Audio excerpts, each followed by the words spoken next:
সালাম আলাইকুম। আপনারা ভালো আছেন সবাই? বলেন, কেমন আছেন আপনারা? এটা হচ্ছে পদার্থ কাকে বলে? আপনারা মনে রাখবেন একটা বিষয়, এটা থেকে পরীক্ষায় খুব প্রশ্ন আসে, নিচের কোনটি পদার্থ, নিচের কোনটি শক্তি, নিচের কোনটি পদার্থ, নিচের কোনটি শক্তি। কি রে এমার্জেন্সি এই হয়েছিল একদম। মহাবিশ্বে যা কিছু আছে, এই পুরা মহাবিশ্বে, শুধু বাংলাদেশ না, আমরা বাস করি হচ্ছে মহাবিশ্বের একেবারে একটা বিন্দুতে। বিন্দুটার নাম হচ্ছে পৃথিবী। এই বিন্দুটার নাম কি? এই বিন্দুটার নাম হচ্ছে পৃথিবী। এটাতে আমরা বসবাস করি। একটা বিন্দুও বলা যায় না, এটা বিন্দুর চেয়েও ছোট। এই টোটাল যে মহাবিশ্ব, তার মধ্যে এই পর্যন্ত বিজ্ঞানীরা দেখতে পারছেন মাত্র 5%। বিজ্ঞানীরা এই আমেরিকা বলেন, তারপর রাশিয়া বলেন, এত কারিগরি করে টোরে মাত্র 5% দেখতে পারছে, 95% এখনো দেখতেই পারেনি। এখনো তারা হচ্ছে বিভিন্ন টেলিস্কোপ বলেন, আপনার হচ্ছে রকেট টকেট হাবিজাবি মিলে 95% এখনো দেখতেই পারেনি। মাত্র জি পাঁচ স্যার। পার্সেন্ট পর্যন্ত তারা দেখতে পারছে। আর আমরা কতটুকু দেখছি এবার বুঝে নেন আপনারা। এটা আমরা হচ্ছে কিছু যে এই যে 5%, এই টোটাল 100%-এর মধ্যে যা কিছু আছে তাকে দুইটা ভাগে ভাগ করা যায়। একটা হচ্ছে পদার্থ, আর একটা হচ্ছে শক্তি। একটা হচ্ছে পদার্থ আর একটা হচ্ছে শক্তি। এই পদার্থর হচ্ছে তিনটা গুণাবলী রয়েছে। এই তিনটা গুণাবলীর ভিতরে দুইটা গুণাবলী আপনাদেরকে বলি, আপনারা চোখে দেখতে পারবেন। একটা হচ্ছে ভর থাকবে, আর একটা হচ্ছে আয়তন থাকবে। একটা ভর এবং আয়তন। কোনো একটা বস্তুকে আমরা পদার্থ বলবো যদি তার কি থাকে, ভর থাকে, আর তার যদি আয়তন থাকে। এই দুইটা বিষয় যদি থাকে তখন তাকে বলা হয় হচ্ছে পদার্থ। এটা হচ্ছে বোঝার মতো কনসেপ্ট, এটা পরীক্ষায় আসে না। আসে কি, নিচে এর কোনটি পদার্থ, নিচে এর কোনটি শক্তি। তাহলে বস্তুর ভর আর আয়তন থাকলে তাদেরকে আমরা পদার্থ বলবো। আর যদি এই দুইটার কোনোটা না থাকে তাহলে তাদেরকে কি বলবো আমরা? শক্তি। সত্যি। তাহলে এই মহাবিশ্বে তাবৎ আপনি যা কিছু দেখেন, যা কিছু দেখেন না, সবকিছু মিলায়া, মানে আপনি যা কিছু দেখেন, যা কিছু দেখেন না, বিজ্ঞানীরা যা কিছু দেখে, যা কিছু দেখে না, শেখ হাসিনা যা কিছু দেখে, যা কিছু দেখে না, ইউনুস যা কিছু দেখে, যা কিছু দেখে না, সবগুলা কি আমরা পদার্থ এবং শক্তি দুইটা ভাগে ভাগ করতে পারি। ঠিক আছে? আপনি মনে করেন খালি মানে আমি মনে হয় বা স্যার মনে হয় দেখে না, ব্যাপারটা এরকম না। তাহলে আপনারা বলেন তো যে আহ বাতাস, বাতাস কি পদার্থ না শক্তি? আপনারা বলেন তো। এ ফর পদার্থ, বি ফর শক্তি, দেখি আপনারা কমেন্ট করেন। এ ফর পদার্থ, বি ফর শক্তি, বাতাস বা বায়ু এটা কি পদার্থ না শক্তি? বলেন তো দেখি। বায়বীয় পদার্থ, বায়বীয়। দেখি বলেন তো, একটু কমেন্ট করি আমরা। দখল করে হ্যাঁ, পদার্থ স্যার, বায়ুতে ওজন আছে। হ্যাঁ। ওজন যার আছে ওজন যেমন আছে, আছে, জায়গা দখল করে। বাতাসের ওজন আছে বলেন কি? বাতাসের ওজন আছে? ও আচ্ছা আচ্ছা। জি স্যার, একটা এই কারণে একটা আমার ওজন এত বেলুনের বেশি, তাই না? আমার তো ভিতরে বাতাস 32 টাতাস আছে অনেক। ঘন্টা। আচ্ছা ঠিক আছে, ওকে ফাইন। উনি বলতেছে বাতাসের নাকি ওজন আছে, কেমন করে বুঝবো? বোঝার জন্য আমাদেরকে মুখ দিয়ে বাতাস ভর্তি একটা বেলুন আমরা চিন্তা করি।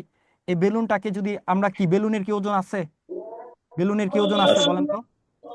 আছে মনে হয়, তাই না? আছে। আছে স্যার, দুইটা বেলুনের বেলুন ওজন নেবো। আছে। আচ্ছা যাই হোক, ওজন খুব কম হলেও বেলুন কিন্তু একটা জায়গা দখল করে, যে নাহলে ফুললো কিভাবে, রাইট? এই পুরা জায়গাটা জি কি দখল করে? তো বেলুন আমরা কি দিয়ে ফোলাই? বাতাস দিয়ে ফোলাই। মানে জি। বিজ্ঞান বোঝার ব্যাপার হচ্ছে এটা। অনেকেই উত্তর করছে হচ্ছে শক্তি, কারণ অনেকের মাথায় কিন্তু বেলুনের ব্যাপারটা আসে নাই, রাইট? অনেকের মাথায় কি বেলুনের বিষয়টা আসে নাই, যে বেলুন যে ফোলাই বাতাস দিয়ে তো ফোলাই। তাহলে ও ফুললো কিভাবে? অবশ্যই সে কি ক্লাস বেলুনের ভিতরে থ্রিতে জায়গাটা সে দখল করছে। এগুলো এবার কি বুঝলাম আমরা? বেলুন কি একটা শক্তি, তাই না? পদার্থ। বেলুন হচ্ছে পদার্থ কি? স্যার। পদার্থ। ভেরি গুড, পদার্থ। বেলুন হচ্ছে পদার্থ। বায়বীয় পদার্থ। বেলুন হচ্ছে পদার্থ। সরি, কি বলতেছি, বেলুন তো পদার্থ বটেই। বায়ু। বাতাসও কি বায়ু। একটা পদার্থ? আচ্ছা বলেন, এই যে বায়ু। বলে ভালোবাসি ভালোবাসি, ভালোবাসা কি পদার্থ না শক্তি? শক্তি। ভালোবাসা কি পদার্থ না শক্তি? শক্তি। শক্তি। ভালোবাসা কি পদার্থ না শক্তি? শক্তি স্যার। বা তুমি বলে তুমি তুমি আমার শক্তি, কইলে ও তাহলে ও হচ্ছে তোমার দুর্বলতা, তাই না?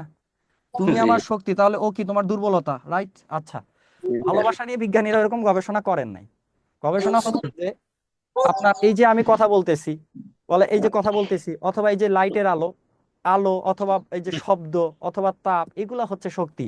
শক্তি। যেটা হচ্ছে আপনি অনুভব করতে পারবেন, কিন্তু এটা জি আপনার স্যার। খাইলে পেট ভরবে না, অথবা এটা কোনো জায়গা দখল করে না, রাইট? অথবা এটার কোনো ভর নাই। এটা হচ্ছে বলা। তাহলে এই যতগুলা বললাম, এটা একটা এই দিক থেকে চেনে। আপনাদের প্রশ্ন আসে। এখন এই যে তাবৎ যে পদার্থগুলো রয়েছে, এই স্যার দয়া পদার্থগুলোকে, করে সবাইকে মিউট করেন, কথা বোঝা যাচ্ছে না। আচ্ছা মিউট করে দে তাহলে না।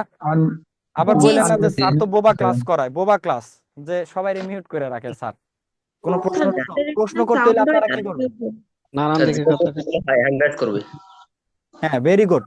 আপনারা হ্যান্ড রেজ করার একটা অপশন আছে, ক্লাসে যেমন হ্যান্ড রেজ করতেন, আপনারা যাদেরকে পড়াবেন তারা যেমন হ্যান্ড রেজ করবে, আপনারা ক্লাসে এরকম হ্যান্ড রেজ করবেন।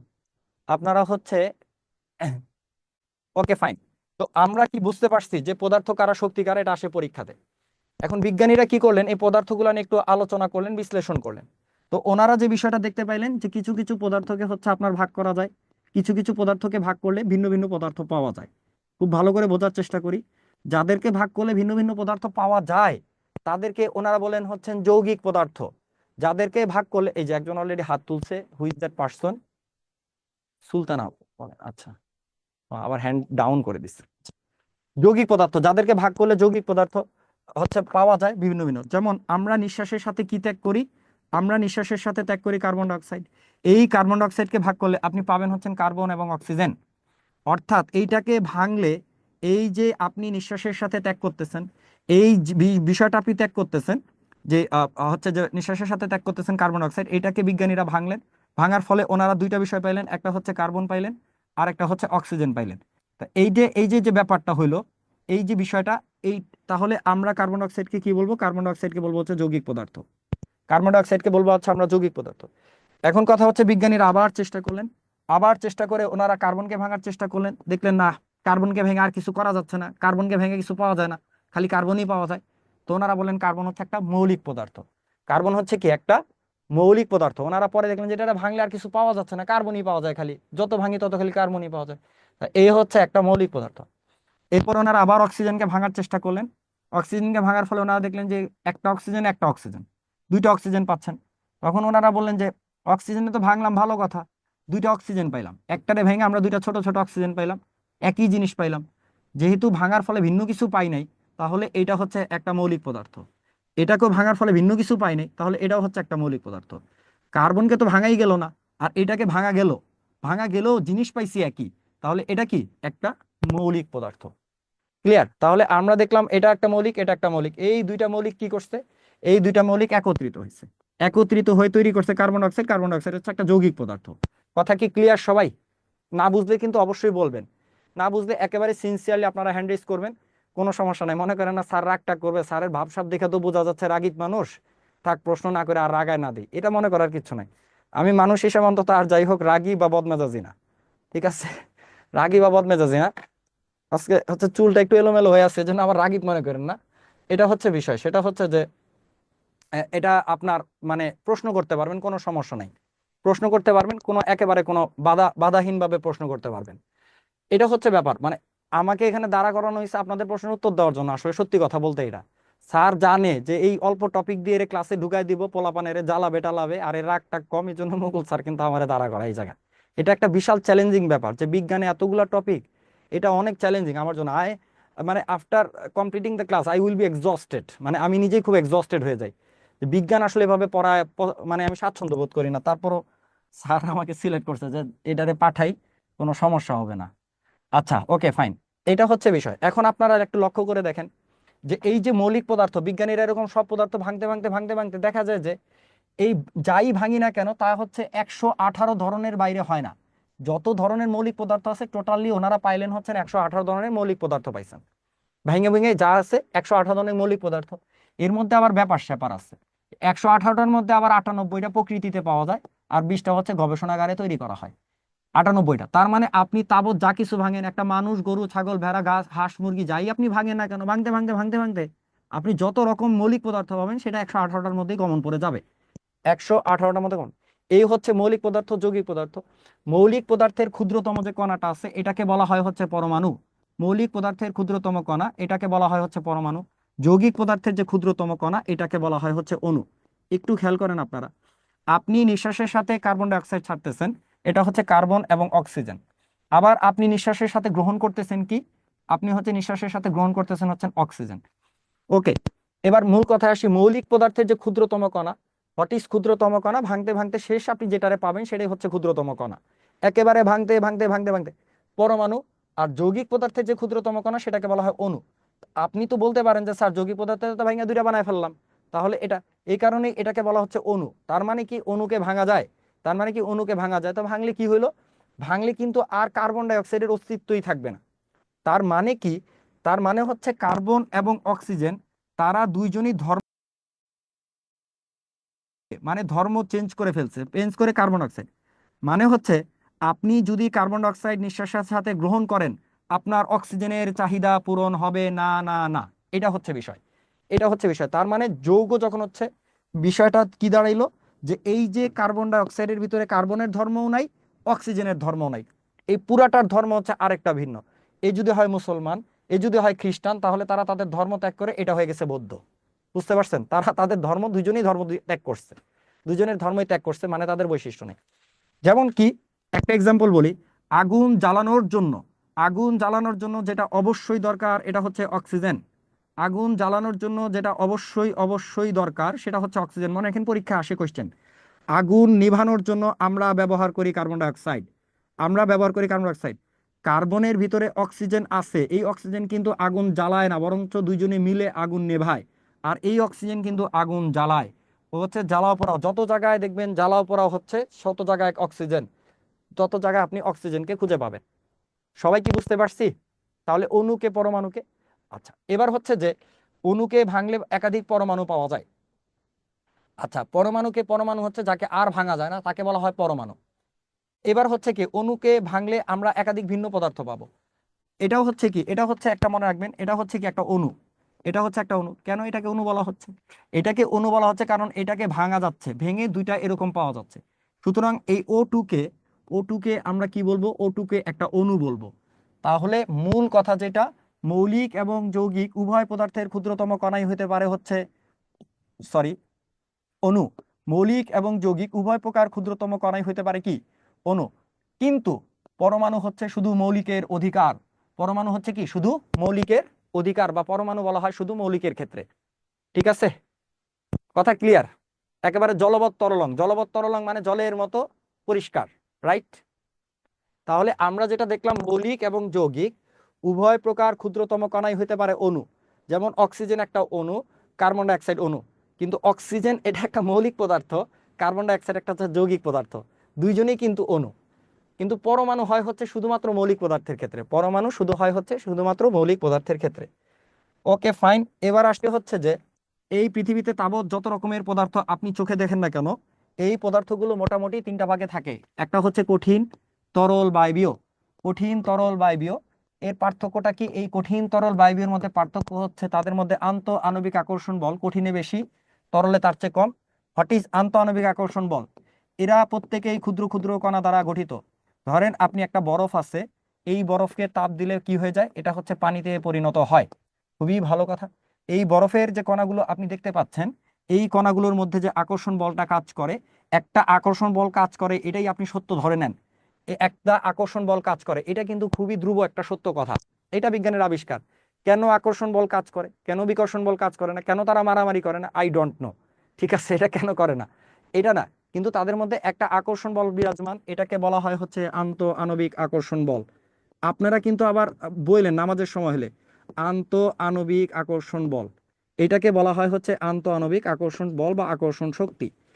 এই আকর্ষণ শক্তি কঠিনে সবচেয়ে বেশি, তারপর থাকে হচ্ছে তরলে, তারপর থাকে হচ্ছে বায়বীয়তে, তারপর থাকে হচ্ছে তরলে, তারপর থাকে হচ্ছে বায়বীয়তে। এই হচ্ছে মোটামুটি আপনার কঠিন, তরল, বায়বীয় পদার্থের গল্প। Okay fine. এই তাবৎ যে মৌলিক পদার্থ পাওয়া যায়, সরি, মৌলিক পদার্থের সংখ্যা কত? মৌলিক পদার্থের সংখ্যা হচ্ছে 118।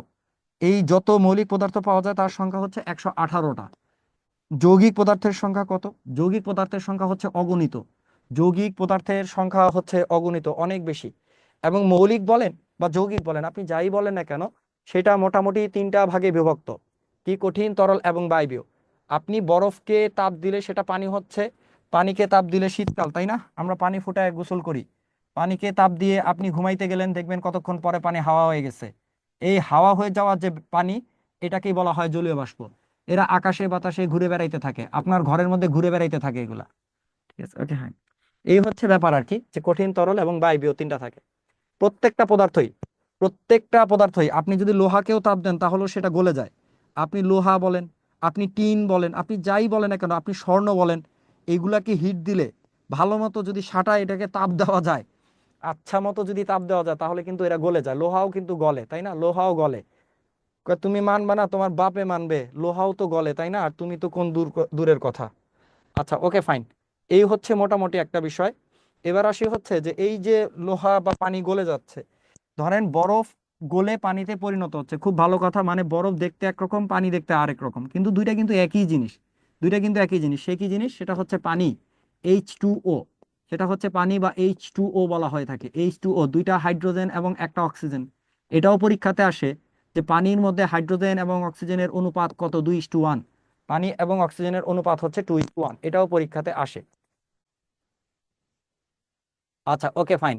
এবার হচ্ছে যে আমরা মাটি কি, মাটি হচ্ছে অনেক ধরনের যৌগিক পদার্থের একটা মিশ্রণ, মাটি হচ্ছে অনেক মৌলিক এবং যৌগিক পদার্থের একটা মিশ্রণ, ঠিক আছে? মাটি আসলে শুধু একটা না, মাটি হচ্ছে অনেকগুলা। আচ্ছা, ভালো কথা বলছেন, মাটি, মাটি কি? ওকে, মাটি সম্পর্কে জানতে চাইছে, তাহলে আমরা দেখি সেটা হচ্ছে যে যৌগিক পদার্থের ক্ষেত্রে আমরা দেখি ধর্ম চেঞ্জ হয়ে যায়, কিন্তু আমরা একটা ব্যাপার চিন্তা করি যে এটা হচ্ছে পানি, এই পানির মধ্যে আপনি লেবু দিচ্ছেন, এই পানির মধ্যে আপনি চিনি দিচ্ছেন, তাহলে কি তৈরি হলো? শরবত তৈরি হলো। এইটা কোন ধরনের পদার্থ? এ ফর মৌলিক, বি ফর যৌগিক, সি ফর কোনোটি নয়। আপনারা উত্তর করেন দেখি, শরবত কোন ধরনের পদার্থ? আচ্ছা, শরবত কোন ধরনের পদার্থ? সুলতানা সামনে খুব সুন্দর প্রশ্ন করছেন, ভালো বলছেন, সি বলছেন, কোনোটি নয়। কেউ কেউ সি বলতেছেন।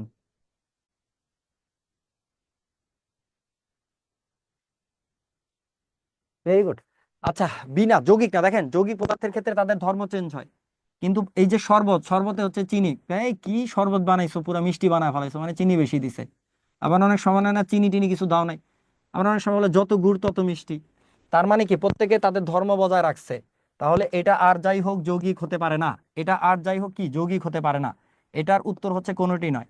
এই সকল পদার্থকে বলা হয় হচ্ছে মিশ্র পদার্থ, এই সকল পদার্থকে বলা হয় হচ্ছে মিশ্র পদার্থ। এরকমই একটা উদাহরণ হচ্ছে বায়ু বা বাতাস, বায়ু হচ্ছে মিশ্র পদার্থ, বায়ু হচ্ছে কি মিশ্র পদার্থ। যারা যারা যৌগিক পদার্থ বলছেন তারা হচ্ছে কি বলবো, যে আপনারা হচ্ছে যৌগিকের কনসেপ্টটা বুঝেন নাই। যৌগিক পদার্থের ক্ষেত্রে তাদের ধর্ম পরিবর্তন হয়, কার্বন এবং অক্সিজেন কারো ধর্মই নাই, খুব ভালো করে বলছিলাম তাই না? কিন্তু এখানে সবার ধর্মই বিরাজমান রয়েছে, এই হচ্ছে একটা ব্যাপার। এরপরে যদি আমি আপনাদেরকে বলি যে পদার্থ হচ্ছে যে আপনার, এই যে আমরা দেখলাম একটু আগে বরফ পানিতে পরিণত হয়, আবার কি হচ্ছে, পানি বরফে পরিণত হচ্ছে।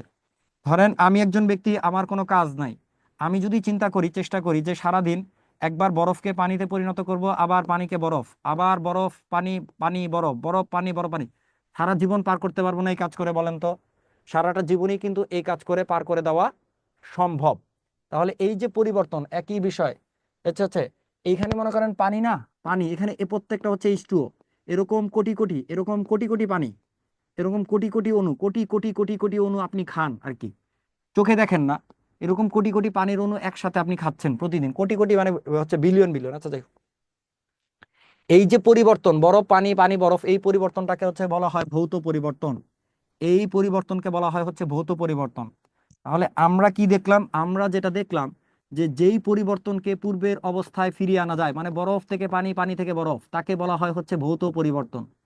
যেটাকে কি করতে পারি আমরা, পূর্বের অবস্থায় ফিরিয়ে আনতে পারি, তাকে বলা হচ্ছে ভৌত পরিবর্তন। যেমন পানি থেকে বরফ, বরফ থেকে পানি। আর এমন একটা পরিবর্তন আছে যেটা আপনি আর পূর্বের অবস্থায় ফিরিয়ে আনতে পারবেন না, যেমন একবার যদি আপনি একটা ডিমকে সিদ্ধ করে ফেলেন, সেটাকে আপনি আর আগের জায়গায় ফিরিয়ে আনতে পারবেন না, আগের মতো করতে পারবেন? পারবেন না। তাহলে এই যে ডিম যে সিদ্ধের যে ব্যাপারটা, এটা হচ্ছে রাসায়নিক পরিবর্তন, যেটাকে আবার পূর্বের অবস্থায় ফিরিয়ে আনা যায় না। এইটাকে বলা হয় হচ্ছে, এইটাকে বলা হচ্ছে রাসায়নিক পরিবর্তন। অণুর সংজ্ঞা হচ্ছে মৌলিক এবং যৌগিক পদার্থের ক্ষুদ্রতম কণাকে বলা হয় হচ্ছে অণু। পরমাণুর সংজ্ঞা হচ্ছে মৌলিক পদার্থের ক্ষুদ্রতম কণাকে বলা হয় হচ্ছে পরমাণু। এই পরমাণু যে, এই নামকরণটা করেন হচ্ছেন ডেমোক্রিটাস, বিজ্ঞানী ডেমোক্রিটাস। আচ্ছা, রাসায়নিক পরিবর্তন তাহলে আমরা কি বুঝলাম? যেটাতে আগের অবস্থায় ফিরে আসে না।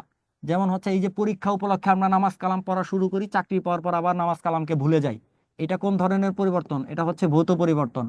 কিন্তু আমি পরীক্ষা উপলক্ষে নামাজ পড়া শুরু করছি, পরীক্ষার পরও নামাজ পড়তেছি, সারা জনম জনম ধরে নামাজ পড়লাম, এইটাকে বলা হচ্ছে রাসায়নিক পরিবর্তন। এই পরিবর্তনটা হচ্ছে কি? রাসায়নিক পরিবর্তন, বুঝতে পারছেন? এটা হচ্ছে রাসায়নিক পরিবর্তন।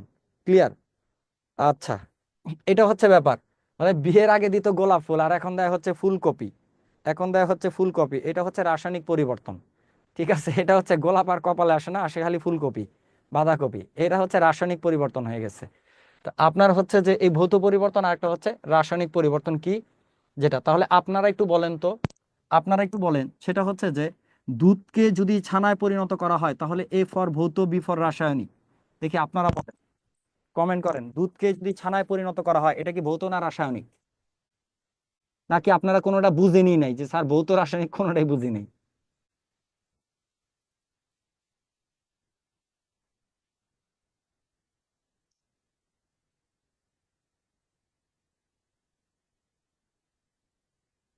ওকে, ভেরি গুড। মোমকে গলায় যে মোমকে গালানো হলে এটা কি ভৌত না রাসায়নিক?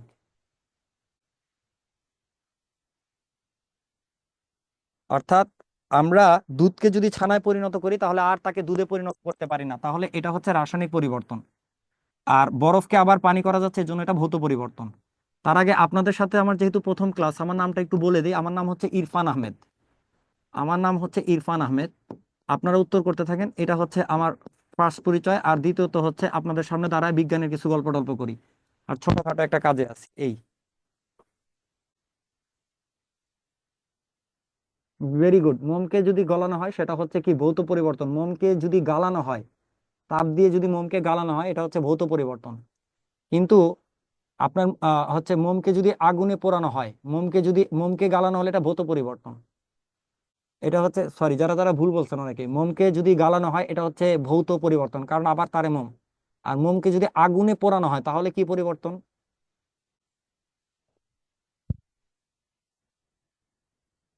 ইয়ে, টপিক আছে মানে মেলাগুলা, আরেকটা শীট দেওয়া লাগবে। দুইটা দুইটা, পরেরটা নেক্সটেরটা দেখি তো, মিলে না, দেখি তো।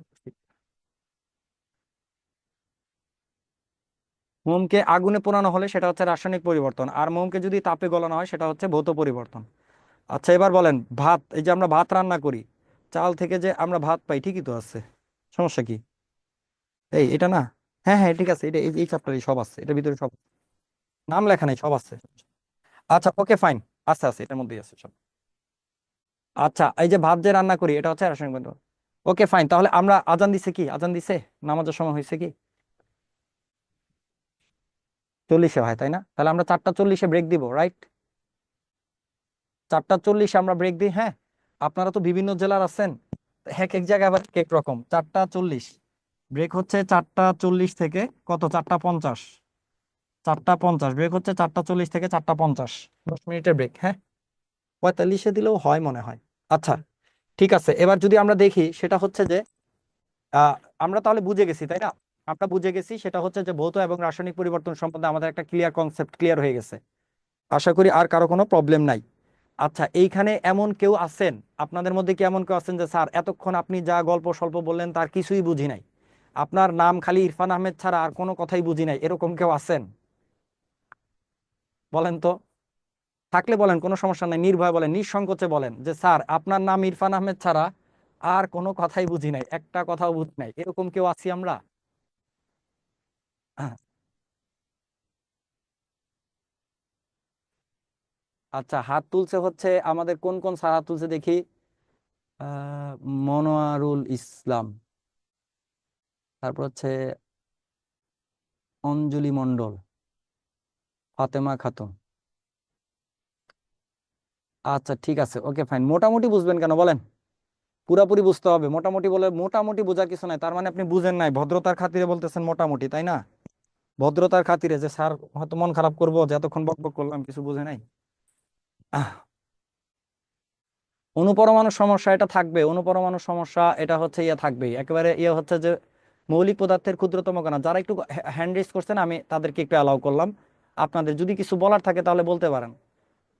হ্যালো, আসসালামু আলাইকুম স্যার। ওয়ালাইকুম সালাম, জি বলেন স্যার। স্যার, ওই ভৌত পরিবর্তন আর রাসায়নিক পরিবর্তনটা একটু বুঝি না, একটু বলে দিলে ভালো হবে। তার রাসায়নিক পরিবর্তন হচ্ছে যেটা আপনি চেঞ্জ করতে পারবেন, আর একবার গেছে গেছে, ওয়ান ওয়ে বলে না, ওয়ান ওয়ে, যে আমরা যে বুড়া হয়ে যাচ্ছি দিনকে দিন, আর কি জোয়ান হইতে পারবো বলেন? এটা হচ্ছে না, রাসায়নিক পরিবর্তন, ঠিক আছে? এটা হচ্ছে রাসায়নিক স্যার পরিবর্তন। ঠিক স্যার আছে স্যার। মোমকে গলালে ওটা তো ভৌত পরিবর্তন বুঝছি, কিন্তু মোমকে পোড়ালে কি পরিবর্তন হবে হ্যাঁ আপনি ম্যাডাম, তো এটা মোমকে গলাইলে আপনি আবার শক্ত করলে মোম হয়ে যাবে, ঠিক আছে, কিন্তু আপনি যদি একবার একটা মোমকে পোড়ায় ফেলান, তাই ওই মোমকে আর আপনি কাজে লাগাতে পারবেন? না স্যার। যদি পোড়ান তাহলে, নাহলে তো আর আমাদের দোকান থেকে বারবার কেনা লাগতো না, তাই না? এক মোম দিয়ে জীবন পার হয়ে যেত, ঠিক আছে? জি স্যার। এটার জন্য এটা রাসায়নিক পরিবর্তন। কিন্তু গালানো বলতে আপনি হিট দিয়ে একটা পাত্রের মধ্যে নিয়ে একটা হাঁড়িতে নিয়ে গালাইলেন, আবার ফ্রিজে রেখে ঠান্ডা করলেন, আবার গালাইলেন, স্যার মানে এটা কাজ তো না থাকলে ভৌত যা করে পরিবর্তন, মানুষ এটা আর কি, এটা বুঝছি। হলো ভৌত পরিবর্তন। আর এটা আচ্ছা কি ম্যাডাম। রিসাইকেল বুঝায় নাকি? হ্যাঁ, রিসাইকেল বুঝায় রিসাইকেল আবার? না, রিসাইকেল না, মোমকে গালাচ্ছেন আবার শক্ত করতেছেন, এই কাজ তো কেউ করে না, বুঝেন নাই? কাজ না থাকলে মানুষ এগুলা করে, উদয় একটা মানুষ গালাবে আবার ইয়া করবে। তাহলে বরফ, এটা কোনটা দেবো? না, এটা তো রিসাইকেল না, রিসাইকেল হচ্ছে ইউজ করে ফেললে পরে, ইউজ করার পরে আবার যেটা করা হয় ওইটা হচ্ছে রিসাইকেল বলা হয়ে থাকে। আচ্ছা, আর কারো কোনো প্রশ্ন না থাকলে আমরা পরের টপিকে যাই না, আমাদের সময় হচ্ছে আরো 2 মিনিট বাকি আছে ব্রেকের। আচ্ছা, প্রশ্ন নিলে শেষ করতে পারবো না। হ্যাঁ, ভালো কথা বলছে, একজন সাজেশন দিচ্ছে যে স্যার প্রশ্ন নিলে আপনি শেষ করতে পারবেন না।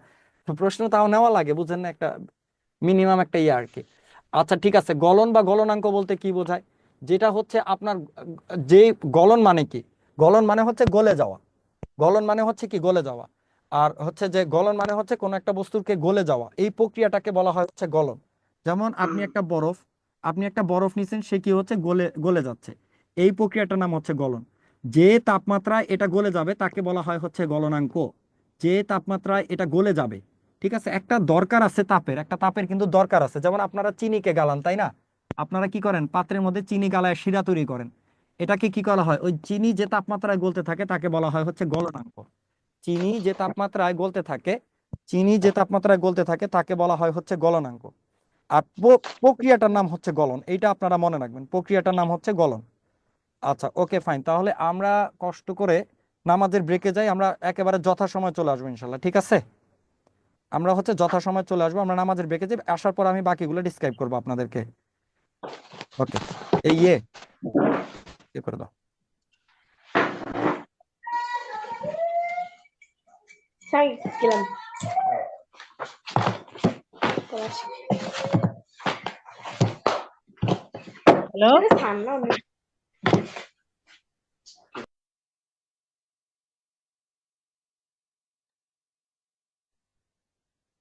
ঠিক আছে, আপনারা কি শুনতে পাচ্ছেন? নামাজের পরে আবার আমরা চলে আসছি, সেটা হচ্ছে যে এটাকে বলা হয় হচ্ছে গলনাঙ্ক, অর্থাৎ যে তাপমাত্রায় বস্তুটা গলতে থাকবে। সাধারণত দেখা যায় যে পানির ক্ষেত্রে গলনাঙ্ক কত, পানির ক্ষেত্রে গলনাঙ্ক হচ্ছে 0 ডিগ্রি সেলসিয়াস। পানির ক্ষেত্রে গলনাঙ্ক হচ্ছে 0 ডিগ্রি সেলসিয়াস, বা এটা আরেকটা স্কেল আছে যেটা 273 কেলভিন বলা হয়ে থাকে। এটা আপনারা একটু মনে রাখবেন আর কি। এবার হচ্ছে যে প্রক্রিয়াটার নাম হচ্ছে গলন, আর যে তাপমাত্রায় গলবে সেটাকে বলা হয় হচ্ছে গলনাঙ্ক। আবার আমরা যদি এই বস্তুটাকে হিট দেই, অর্থাৎ পানিকে যদি আমরা হিট দেই, তাহলে দেখা যাবে একটা পর্যায়ে সে কি হচ্ছে, বাষ্পীভূত হয়ে চলে যাচ্ছে। এই যে বাষ্পীভূত হয়ে যে চলে যায়, এই ব্যাপারটাকে বলা হয় হচ্ছে স্ফুটন। এই প্রক্রিয়াটাকে বলা হয় হচ্ছে স্ফুটন। একটু খেয়াল করবেন, প্রক্রিয়াটার নাম হচ্ছে স্ফুটন। আর যে তাপমাত্রায় হচ্ছে পানি ফুটতে থাকবে সেটাকে বলা হবে হচ্ছে স্ফুটনাঙ্ক। সেটাকে বলা হবে হচ্ছে স্ফুটনাঙ্ক। সেটাকে বলা হবে হচ্ছে স্ফুটনাঙ্ক। অর্থাৎ এটা হচ্ছে যে আমাদের স্ফুটনাঙ্ক হচ্ছে বিষয়। তো এই মোটামুটি আমরা বুঝতে পারছি গলনাঙ্ক এবং স্ফুটনাঙ্ক। কিন্তু মজার ব্যাপার হচ্ছে যে সাধারণত বস্তুকে এটা হয় হচ্ছে এই ঘটনাটা ঘটে আর কি। এই ঘটনাটা হচ্ছে আপনার ইয়ের ক্ষেত্রে আমরা পাই। তো এবার আমরা একটু বোঝার চেষ্টা করি যে এই গলনাঙ্ক এবং স্ফুটনাঙ্কের বাইরে আরেকটা ব্যাপার আছে। সেটা হচ্ছে কিছু কিছু পদার্থ আছে যাদেরকে হিট দিলে তারা সরাসরি হচ্ছে, আপনি একটা পাত্র নেবেন, পাত্র নিয়ে গোল্লা গোল্লা ন্যাপথালিন, ন্যাপথালিন আমরা সবাই চিনি তাই না, খুব সুন্দর একটা স্মেল করে। এটাকে আপনি হিট দিবেন, এটা কি করবে, এইটা আর গলবে না, এটা সরাসরি বাষ্প হয়ে যায়।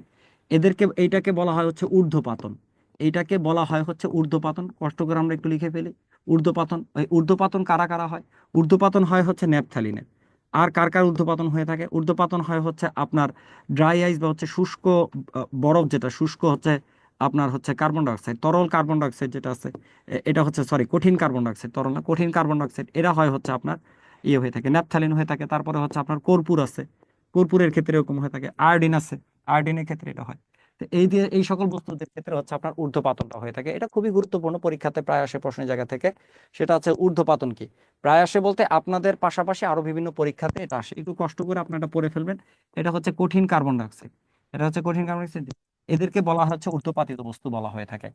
তো এটা হচ্ছে মোটামুটি একটা ব্যাপার, এদেরকে বলা হচ্ছে ঊর্ধ্বপাতন বলা হয়ে থাকে।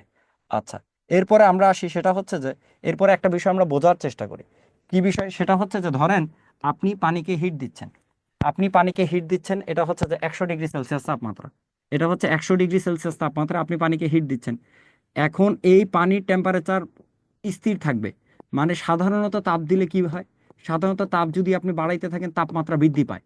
একটা বস্তুকে আপনার পানির তাপমাত্রা ধীরে ধীরে বৃদ্ধি পাবে, বৃদ্ধি পেতে পেতে একটা পর্যায়ে যখন 100 ডিগ্রি সেলসিয়াস হয়ে যাবে, তারপর আপনি তাপ দিবেন কিন্তু তাপমাত্রা বৃদ্ধি পাবে না।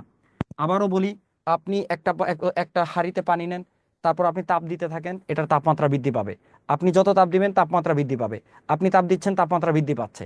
কিন্তু এই তাপমাত্রা হচ্ছে যে থার্মোমিটারে তাপমাত্রা মাপতেছেন আপনি, একটা পর্যায়ে গিয়ে দেখা যায় যে 100 ডিগ্রি সেলসিয়াস তাপমাত্রা হওয়ার পরে এটার তাপমাত্রা আর বৃদ্ধি পাচ্ছে না। তাহলে আপনি কিন্তু তাপ দিচ্ছেন কিন্তু তাপমাত্রা বৃদ্ধি পাচ্ছে না, তাহলে আমার তাপ যাচ্ছে কোথায়? এই তাপটাকে বলা হয় হচ্ছে সুপ্ত তাপ। এই তাপটাকে বলা হচ্ছে সুপ্ত তাপ। এই তাপের কাজ কি জানেন? এই পুরোটা পানি আপনার বাষ্পে পরিণত হয়ে যাবে। বাষ্পে পরিণত হয়ে যাবে এই 100 ডিগ্রি সেলসিয়াস তাপমাত্রায়। আপনার পুরোটা এই তাপটা গ্রহণ করে করে তারা বাষ্পে পরিণত হয়ে যায়। অর্থাৎ যে তাপমাত্রায় তাপমাত্রা চেঞ্জ হয় না, যে তাপ কি করে বস্তুর তাপমাত্রার কোনো পরিবর্তন ঘটাবে না, কিন্তু তাদের অবস্থার পরিবর্তন ঘটায়। তার মানে কি, কঠিন থেকে হচ্ছে তরল, অথবা তরল থেকে বায়বীয় অবস্থার পরিবর্তন ঘটায়, সেই তাপটাকে বলা হয় হচ্ছে সুপ্ত তাপ। সেই তাপটাকে বলা হয় হচ্ছে সুপ্ত তাপ বলা হয়। ক্লিয়ার?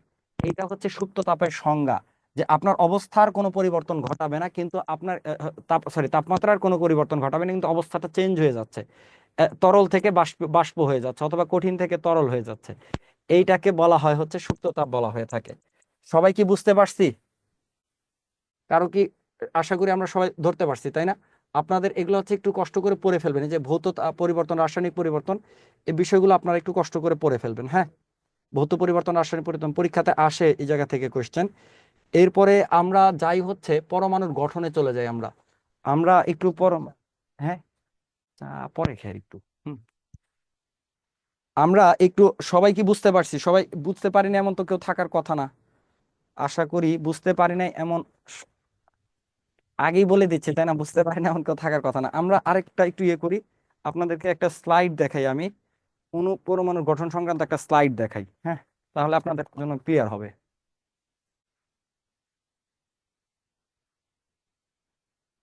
আচ্ছা, আপনাদের অবশ্যই যদি প্রশ্ন থাকে, অবশ্যই প্রশ্ন থাকলে আপনারা যে কাজটা করবেন, আপনারা হ্যান্ড রেজ করবেন। আমি আমার স্বল্প জ্ঞান থেকে যদি সুযোগ থাকে আমি উত্তর দেবো আপনাদেরকে, সমস্যা নাই। আর না পারলে বলবো যে পারি না, বা আপনারা একটু বইটা দেখে নেবেন এরকম। কি হলো এটা?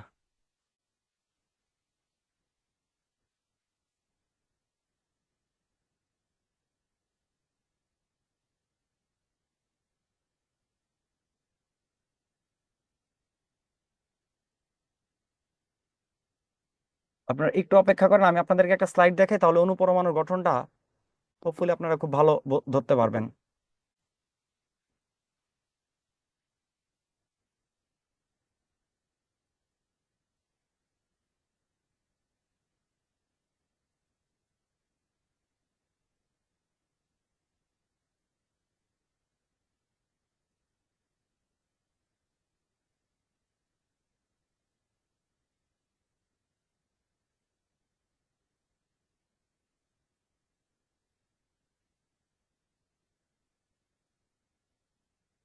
আচ্ছা, এবার আসি হচ্ছে আমরা একটা পরমাণুর গঠন। একটু লক্ষ্য করে দেখবেন যে আমরা কি বললাম, পরমাণু হচ্ছে যে মৌলিক পদার্থের ক্ষুদ্রতম কণা, তাই না?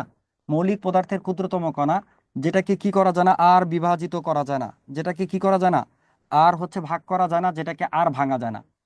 তবে বিজ্ঞানীরা অনেক পরে গিয়ে আবিষ্কার করলেন যে না, পরমাণুকেও ভাঙা যায়, যায় না যে ব্যাপারটা এরকম না। পরমাণুকে ভাঙলে আপনার হচ্ছে 3 ধরনের মূল কণিকা বা স্থায়ী কণিকা পাওয়া যায়। খুব ভালো করে মনে রাখবেন, 3 ধরনের মূল কণিকা। আপনাদের এই জায়গা থেকে কোশ্চেন আসে যে নিচের কোনটি মূল কণিকা, নিচের কোনটি স্থায়ী কণিকা, বা নিচের কোনটি মূল কণিকা নয়, নিচের কোনটি স্থায়ী কণিকা নয়। এরকম প্রশ্ন বিভিন্ন পরীক্ষাতে আসে। আপনারা তো এনটিএসসি এর পাশাপাশি আরো বিভিন্ন পরীক্ষা দিবেন, তাই না? ওকে, ফাইন। তো যদি দেন, বা এনটিএসসি তো আসে অন্যান্য পরীক্ষায়। আচ্ছা, 3 ধরনের মূল কণিকা কি কি? একটা হচ্ছে প্রোটন, নিউট্রন, আর একটা হচ্ছে ইলেকট্রন। কষ্ট করে পুরাটাই মুখস্থ করে ফেলবেন। একটা হচ্ছে proton, electron, neutron, pen, PEN, proton, electron, neutron. Okay, fine. এখন আমরা যদি দেখি, এই যে প্রোটন, ইলেকট্রন এবং নিউট্রন, এগুলো হচ্ছে স্থায়ী মূল কণিকা। যে কোনো পদার্থকে ভাঙলেই এই 3টা কণিকা আপনারা পাবেন। যে কোনো পদার্থকে যদি আপনারা ভাঙেন, আপনারা অক্সিজেনকে ভাঙলে পাবেন, আপনারা হাইড্রোজেনকে ভাঙলে পাবেন, আপনারা হিলিয়ামকে ভাঙলে পাবেন, আপনারা লিথিয়ামকে ভাঙলে পাবেন, আপনারা কার্বনকে ভাঙলে পাবেন, আপনারা সোডিয়ামকে ভাঙলে পাবেন, আপনারা লোহাকে ভাঙলে পাবেন, আপনারা তামাকে ভাঙলে পাবেন, আপনারা পারদকে ভাঙলে পাবেন, আপনারা হচ্ছে কি বলবো, সব এই 3টেই পাবেন। এই 3টা পদার্থ আপনি মাস পাবেন, প্রোটন, ইলেকট্রন, কিন্তু সংখ্যা হবে ভিন্ন। সংখ্যা হবে ভিন্ন, সবগুলাকে ভাঙলে সমান সংখ্যক এই বিষয়গুলো পাবেন না। কোনো কোনোটায় বেশি পাবেন, কোনো কোনোটায় কম পাবেন। যাদের মধ্যে কম পাবেন তারা আকারে ছোট, যাদের মধ্যে বেশি পাবেন তারা আকারে বড়। খুব সহজ কনসেপ্ট এটা। এরপরে যদি আমরা বলি যে এই প্রোটন ইলেকট্রন নিউট্রন, প্রোটন হচ্ছে কি ধনাত্মক চার্জ যুক্ত, প্রোটন হচ্ছে কি পজিটিভ চার্জ যুক্ত, ঠিক আছে, আর ইলেকট্রন হচ্ছে নেগেটিভ চার্জ যুক্ত, ইলেকট্রন হচ্ছে নেগেটিভ চার্জ যুক্ত, আর নিউট্রন কোনো চার্জবিহীন, নিউট্রন হচ্ছে চার্জবিহীন। খুব ভালো করে একটু আপনারা তথ্যগুলো লিখে নিতে পারেন। Proton positive, P for proton, P for positive, পিতে প্রোটন, পিতে পজিটিভ। আচ্ছা, এই যে পরমাণুর কেন্দ্রে কারা কারা থাকে একটু খেয়াল করেন আপনারা ছবিটা, খুব ভালো করে লক্ষ্য করেন, ধ্যানসে দেখেন। পরমাণুর কেন্দ্রে আছে লাল আর নীল, মানে প্রোটন আর নিউট্রন। পরমাণুর কেন্দ্রে আছে হচ্ছে প্রোটন আর নিউট্রন, এরা থাকে হচ্ছে পরমাণুর কেন্দ্রে। এই কেন্দ্রটাকে বলা হয় হচ্ছে নিউক্লিয়াস, এই কেন্দ্রটাকে বলা হয় হচ্ছে নিউক্লিয়াস। খুব ভালো করে খেয়াল করেন, এই কেন্দ্রে থাকে হচ্ছে নিউক্লিয়াস। এই নিউক্লিয়াসের মধ্যে কি থাকে? নিউক্লিয়াসের মধ্যে থাকে হচ্ছে প্রোটন আর নিউট্রন। এর মধ্যে প্রোটন হচ্ছে পজিটিভ চার্জযুক্ত আর নিউট্রন হচ্ছে নেগেটিভ চার্জযুক্ত, তার মানে নিউক্লিয়াসে থাকে হচ্ছে প্রোটন প্লাস হচ্ছে নিউট্রন। এই প্রোটন এবং নিউট্রনের সংখ্যা যত, এই সংখ্যাটাকে বলা হয় হচ্ছে ভর সংখ্যা, এই সংখ্যাটাকে বলা হয় হচ্ছে ভর সংখ্যা। খুব ভালো করে আপনারা লক্ষ্য করেন, এই সংখ্যাটাকে বলা হয় হচ্ছে ভর সংখ্যা। কি হচ্ছে বুঝলাম না। প্রোটন আর নিউট্রনের সংখ্যাকে বলা হয় হচ্ছে ভর সংখ্যা, এটা এটাকে বলা হচ্ছে ভর সংখ্যা। তাহলে এটা হচ্ছে একটা হিলিয়াম পরমাণু, মানে ওই 118টার মধ্যে এটা হচ্ছে একটা, যার নাম হচ্ছে হিলিয়াম, নামকরণ করছে হচ্ছে হিলিয়াম। এখানে প্রোটন সংখ্যা কয়টা? একটা দুইটা। হিলিয়ামের প্রোটন সংখ্যা কয়টা? একটা দুইটা। এটা বিজ্ঞানীরাই আবিষ্কার করছে। আর নিউট্রন কয়টা? এখানে একটা দুইটা নিউট্রন আছে। তাহলে ভর সংখ্যা কত হবে? P plus N equals to হচ্ছে 4, proton plus neutron equals to 4, তাহলে ভর সংখ্যা হচ্ছে 4। এখানে হচ্ছে ভর সংখ্যা হচ্ছে 4। Okay fine. এরপরে আবার আসি আমরা, একটা এই যোগফল যে কয়টা থাকবে তার যোগফলকে বলা হয় ভর সংখ্যা। এদিক থেকে কোশ্চেন আসে, এই জন্য এত আপনাদেরকে বারবার আমি এক্সপ্লেন করতেছি। এবার যদি আমরা দেখি, এবার যদি লক্ষ্য করি যে একটা পরমাণুর কেন্দ্রে, একটা পরমাণুর এই যে নিউক্লিয়াসে যে কয়টা প্রোটন থাকে, যে কয়টা প্রোটন থাকে তাকে বলা হয় হচ্ছে পারমাণবিক সংখ্যা, তাকে বলা হয় হচ্ছে পারমাণবিক সংখ্যা। খুব ভালো করে লক্ষ্য রাখতে হবে, তাকে বলা হয় হচ্ছে পারমাণবিক সংখ্যা। তার মানে কি? পারমাণবিক সংখ্যা হচ্ছে কি? প্রোটন সংখ্যা। পারমাণবিক সংখ্যা হচ্ছে প্রোটন সংখ্যা। এখানে হিলিয়ামের ক্ষেত্রে পারমাণবিক সংখ্যা কত? 1 2। হিলিয়ামের ক্ষেত্রে পারমাণবিক সংখ্যা হচ্ছে 1 2, তাহলে এখানে প্রোটন সংখ্যা হচ্ছে 2টা, এখানে হচ্ছে প্রোটন সংখ্যা হচ্ছে 2টা। Okay fine. একটা পরমাণুকে লেখা হয় কিভাবে? বলতেছে একটা পরমাণুতে যে কয়টা, আবার বলি, একটা পরমাণুতে যে কয়টা প্রোটন থাকবে স্বাভাবিক অবস্থায় সে কয়টা ইলেকট্রন থাকবে, স্বাভাবিক অবস্থায় সে কয়টা ইলেকট্রন থাকবে। যেহেতু এখানে প্রোটন আছে 2টা, আর সুতরাং এখানে হচ্ছে ইলেকট্রন 2টা। প্রোটন থাকে হচ্ছে নিউক্লিয়াসে, নিউট্রন থাকে হচ্ছে নিউক্লিয়াসে, আর ইলেকট্রন থাকে হচ্ছে বাহিরে। ইলেকট্রন যেখানে থাকে সেটার নাম হচ্ছে কক্ষপথ, ইলেকট্রন যেখানে থাকে সেটার নাম হচ্ছে কক্ষপথ। একটু ভালো করে আপনারা খেয়াল করেন, ইলেকট্রন যেখানে থাকে সেটার নাম হচ্ছে কক্ষপথ, ইলেকট্রন যেখানে থাকে সেটার নাম হচ্ছে কক্ষপথ। আচ্ছা, বারবার কি ডিস্টার্বটা হচ্ছে কম্পিউটারে? আচ্ছা, জুই আপু কি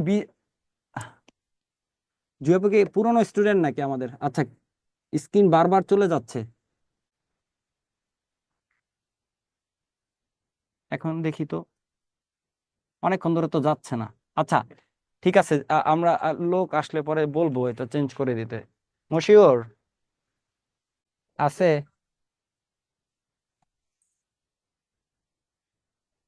আচ্ছা, ওকে ফাইন। সেটা হচ্ছে যে দেখি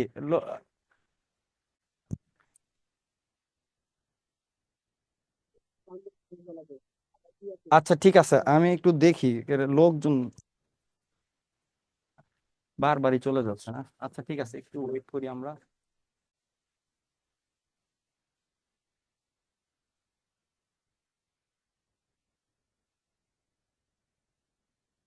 ঠিক আছে, ওকে ফাইন, আসুক, তারপরে আমরা দেখি। এবার দেখেন আপনারা খেয়াল করে, তাহলে এখানে প্রোটন সংখ্যা বা পারমাণবিক সংখ্যা কত? এখানে প্রোটন সংখ্যা বা পারমাণবিক সংখ্যা হচ্ছে 2, এখানে প্রোটন বা পারমাণবিক সংখ্যা হচ্ছে 2। ওকে, এরপরে যদি আমরা দেখি সেটা হচ্ছে যে, তাহলে একটু লক্ষ্য করে আপনারা দেখেন একটা পরমাণুকে লেখা হয় কিভাবে। এটা হচ্ছে হিলিয়াম পরমাণু, এটা হচ্ছে হিলিয়াম পরমাণু। উপরে লেখা হয় হচ্ছে তার ভর সংখ্যা, উপরে লেখা হয় হচ্ছে তার ভর সংখ্যা, মানে হচ্ছে প্রোটন প্লাস নিউট্রন সংখ্যা, এটা হচ্ছে উপরে লেখা হয়। আমি আপনাদেরকে প্রশ্ন করব এবং উত্তর আশা করব। আচ্ছা, এখানে প্রোটন সংখ্যা বা পারমাণবিক সংখ্যাকে নিচে লেখা হয়, যে এভাবে লেখা হয়। ঠিক আছে, ইলেকট্রন হচ্ছে নেগেটিভ চার্জযুক্ত, স্যার জে থমসন আবিষ্কার করছেন। প্রোটন হচ্ছে রাদারফোর্ড আবিষ্কার করছেন। নিউট্রন হচ্ছে চ্যাডউইক আবিষ্কার করছেন, নিউটন আবিষ্কার করছে হচ্ছে চ্যাডউইক। আচ্ছা ওকে ফাইন, এটা হচ্ছে এভাবে লেখা হয়ে থাকে। তার মানে প্রোটন প্লাস নিউট্রন সংখ্যা ইকুয়ালস টু 4, আর প্রোটন সংখ্যা হচ্ছে 2। এখন আপনাদের যদি প্রশ্ন করি এখানে নিউট্রন সংখ্যা কত আপনারা পারবেন বলেন তো? আপনি একটু রেসপন্স করেন তো, নিউট্রন সংখ্যা কত? এই, এটা বারবার স্ক্রিন চলে যায়।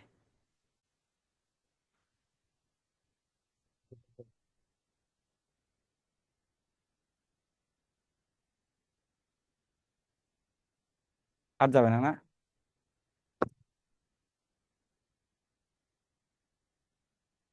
যারা যারা দুই ভিন্ন অন্য কোনো উত্তর বলছেন, আমি নাম বলতেছি না, দুই একজন আছেন যারা দুই ভিন্ন ভিন্ন উত্তর বলছেন, আপনারা একটু ম্যাথমেটিক্সে জোর দিবেন, আপনারা একটু ম্যাথমেটিক্সে জোর দিবেন, হ্যাঁ, আপনারা একটু ম্যাথমেটিক্সে একটু জোর দিবেন। আচ্ছা ঠিক আছে, ওকে ফাইন। আপনাদের বিজ্ঞানে কোনো সমস্যা নাই, আপনাদের ম্যাথমেটিক্সের সমস্যা। বিজ্ঞান বোঝার ক্ষেত্রে কোনো প্রবলেম নাই, ম্যাথমেটিক্সে আপনাদের একটু প্রবলেম আছে। আচ্ছা, কক্ষপথে কতগুলো ইলেকট্রন থাকে বলতেছে, কক্ষপথে ইলেকট্রন সংখ্যা যে সূত্রটা মেনে চলে এটা হচ্ছে 2n²। এটা আপনার একটু মনে রাখবেন, এটা হচ্ছে 2n²। ঠিক আছে, আমরা সবাই বুঝতে পারছি, বুঝি নাই এমন কেউ কি আছি? বুঝি নাই এমন কেউ কি আছি? না বুঝলে বলেন, আমি এখন প্রশ্ন করব, আপনারা উত্তর দিবেন, টপাটপ উত্তর দিবেন, আপনারা একটু ফাস্ট উত্তর দিবেন, তাতে করে আমরা সবগুলো শেষ করতে পারবো সুন্দরভাবে টপিকগুলো। আচ্ছা, এটা হচ্ছে পর্যায় সারণী, এটাকে বলা হয় হচ্ছে পর্যায় সারণী, এটাকে বলা হয় হচ্ছে পর্যায় সারণী। মানে ওই যে 118টা, ওই যে 118টা, এই 118টাকে তাদের ধর্মের ভিত্তিতে, কোন ধর্ম? চোরে চোরে মাস্তুতো ভাই, চোরে চোরে মাস্তুতো ভাই, এই ধর্মের ভিত্তিতে, তার মানে বুঝতে হচ্ছে যে আপনার যাদের ধর্মের মধ্যে মিল আছে তাদেরকে একসাথে রেখে এটাকে করা হয়েছে, এই তাদেরকে সাজানো হয়েছে 118টা। এই যে আপনারা দেখতে পাচ্ছেন এখানে হচ্ছে 118, আর এই জায়গায় নাম্বার হচ্ছে 1। এই নাম্বার দেখে বোঝা যাচ্ছে এটা হচ্ছে 1 নাম্বার, সবচেয়ে ছোট, আর 118 নাম্বারটা হচ্ছে সবচেয়ে বড়। তাহলে সবচেয়ে হালকা বা সবচেয়ে ছোট কে? এটা হচ্ছে হাইড্রোজেন। সবচেয়ে হালকা বা সবচেয়ে ছোটটা হচ্ছে হাইড্রোজেন। আচ্ছা, এটা হলো নাম্বারিং যদি করি আমি, 1 2 3 4 5 6 7 8 9 10 11 12 13 14 15 16 17 18, এইটা হচ্ছে আপনার 18 নাম্বার। 18 নাম্বার গ্রুপকে আগে বলা হয়তো শূন্য গ্রুপ, 18 নাম্বার গ্রুপকে আগে বলতো শূন্য গ্রুপ। এইগুলাকে একত্রে এখানে 6টা আছে, এখানে যে 6টা আছে এই 6টাকে বলা হয় হচ্ছে নিষ্ক্রিয় গ্যাস। এখানে যে 6টা আছে এই 6টাকে বলা হয় নিষ্ক্রিয় গ্যাস। পরীক্ষায় আপনাদের আসার মতো একটা প্রশ্ন, নাম হচ্ছে হিলিয়াম, নিয়ন, আর্গন, ক্রিপ্টন, জেনন, রেডন। এই 6টাকে আপনারা একটু চিনে রাখবেন, এটা হচ্ছে যে নিষ্ক্রিয় গ্যাস বলা হয়ে থাকে, এটা হচ্ছে যে নিষ্ক্রিয় গ্যাস, এটা হচ্ছে যে 6টা। আর হাইড্রোজেন, এই যে এতক্ষণ যাকে নিয়ে আমরা পড়াশোনা করলাম, এটা হচ্ছে হিলিয়াম। প্রোটন সংখ্যা 2টা, পারমাণবিক সংখ্যা 2টা, এর মধ্যে 2 নাম্বার অবস্থানে আছে। প্রোটন সংখ্যা 14টা। সিলিকন, এটা হচ্ছে ওই যে সিলিকন, তাই না? আপনাদের যে যে কার্বনের গল্প বলছি এর মধ্যে থাকে 6টা, এই হচ্ছে কার্বন 6 নাম্বারে আছে। ঠিক আছে, কার্বন হচ্ছে 6 নাম্বারে আছে।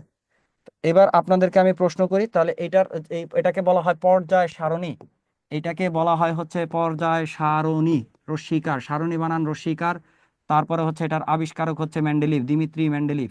একটু কষ্ট করে আপনারা মনে রাখবেন, দিমিত্রি মেন্ডেলিভ হচ্ছে পর্যায় সারণীর জনক বলা হয়, পর্যায় সারণীর জনক বলা হয় হচ্ছে দিমিত্রি মেন্ডেলিভকে, পর্যায় সারণীর জনক বলা হয়ে থাকে। ঠিক আছে, ওকে ফাইন। আর হচ্ছে যে পরমাণুবাদের জনক, পরমাণুবাদ তত্ত্বের জনক হচ্ছে জন ডাল্টন, পরমাণুবাদ তত্ত্বের জনক হচ্ছে জন ডাল্টন। এবার আমরা যদি বলি, দেখেন তো, আপনারা একটু বলেন, আপনারা একটু বলেন, একটু গুইনে টুইনে বলবেন, ভালো করে লক্ষ্য করে বলবেন, খুব ভালো করে লক্ষ্য করে বলবেন। এটা হচ্ছে লিথিয়াম, এটা হচ্ছে লিথিয়াম, এটাকে প্রকাশ করা হয় হচ্ছে এলআই ধারা। এটা আমার কথা না, এটা হচ্ছে বিজ্ঞানীদের কথা, যেটাকে এলআই ধারা লিখতে হবে, ফিক্সড বলে দিছে, আপনি চাইলে অন্য কোনোভাবে লিখতে পারবেন না। এলআই ধারা এটাকে প্রকাশ করা হয়ে থাকে। এটাকে যদি বলা হয় থাকে এইটার পারমাণবিক সংখ্যা কত, এইটার পারমাণবিক সংখ্যা কত, দেখি আপনারা বলেন, একটু একটু ভালো করে খেয়াল করে দেখেন, পারমাণবিক সংখ্যা বলতে কি বোঝাইছে, এরা কোথায় থাকে, এগুলো অলরেডি পড়াইছি। ছবি দেখে আপনারা বলেন যে এটার পারমাণবিক সংখ্যা কত, এটার পারমাণবিক সংখ্যা কত, ছবি দেখে একটু ভালো করে খেয়াল টেল করে বলেন। আপনারা যদি এতবার বোঝানোর পরে ভুল উত্তর দেন তাহলে আমার একটু কষ্টই লাগে। ঠিক আছে, কষ্টই লাগে যে আমি কি কোথাও ভুল করলাম বুঝাইতে, বুঝতে পারছেন? মানে একটু হার্ড হয় আর কি, যে এত কষ্ট করে এতবার করে বললাম, তারপরও যদি এটা না বুঝি, একটু অসাবধানতার কারণে ভুল হবে। তো মোটামুটি সবাই ঠিকঠাক বলছেন, মোটামুটি হচ্ছে সবাই ঠিকঠাক বলছেন, কিন্তু এই যে অনেকে একজন বলতেছেন 36, 36। নাজমুল ভাই, আপনার নামটা কি বলবো বলেন? আপনি যে 36 বলছেন, কেন 36 বলেন বলেন তো? 36 কই পাইলেন আপনি? 36 কোথায় পেলেন আপনি? না, আপনার 9 10-এ পড়ছেন এখন মনে নাই। মোসাম্মদ হচ্ছে সুমাইয়া আক্তার। আপনি এই কথাটা কেন বলেন বলেন? আমি এখন পড়াইছি না বলেন? 9 10-এ পড়াইছেন, আমি এখন পড়াইলাম না কেবল? আমি তো কেবলই পড়াইলাম আপনাকে, তাই না? আমি তো কেবল পড়াইলাম, ঠিক আছে, কেবলই পড়াইলাম যে কোথায় থাকে, কি থাকে না থাকে। আচ্ছা, এটার পারমাণবিক সংখ্যা কত? আচ্ছা, কেন ভিতরের সবগুলোর যোগফল কেন হবে আপু বলেন তো? জুই আপু বলেন, ভিতরের সবগুলোর কেন যোগফল হবে? শুধু পারমাণবিক সংখ্যা জানতে চাইছি, আমি বলছি পারমাণবিক সংখ্যা। পারমাণবিক সংখ্যা মানে হচ্ছে প্রোটন সংখ্যা। আপনি শুধু প্রোটন সংখ্যাকে বলবেন। ঠিক আছে, জুই ম্যাডামকে বলতেছে, আপনি শুধু প্রোটন প্রোটন সংখ্যা বলবেন। এরপরে হচ্ছে সেলিমা সরকার, আপনি 10 কেন? আপনার এই যে নিউক্লিয়াসের ভিতরে জায়গা শুধুমাত্র হচ্ছে প্রোটন সংখ্যা হবে, শুধুমাত্র হচ্ছে প্রোটন সংখ্যা, পারমাণবিক সংখ্যা। এটা তো বলার অপেক্ষা রাখে না। এবার বলেন ভর সংখ্যা কত? এবার বলেন হচ্ছে ভর সংখ্যা কত? এবার বলেন হচ্ছে ভর সংখ্যা কত? যারা 3-এর বাইরে অ্যান্সার করছেন তারা আমাকে মনে করেন একটু কষ্ট দিয়ে দিলেন আপনারা। ঠিক আছে, এদিকে তো একেবারে গোল গোল বল দেখে গুণে বলা যায়, বিভিন্ন ভাবে এটাকে বলা যাচ্ছে, তাই না? ভর সংখ্যা কত একটু গুণে টুনে বলেন, কষ্ট করেন একটু বলেন। একটু কষ্ট কি আমরা করবো না বলেন একটা চাকরির জন্য?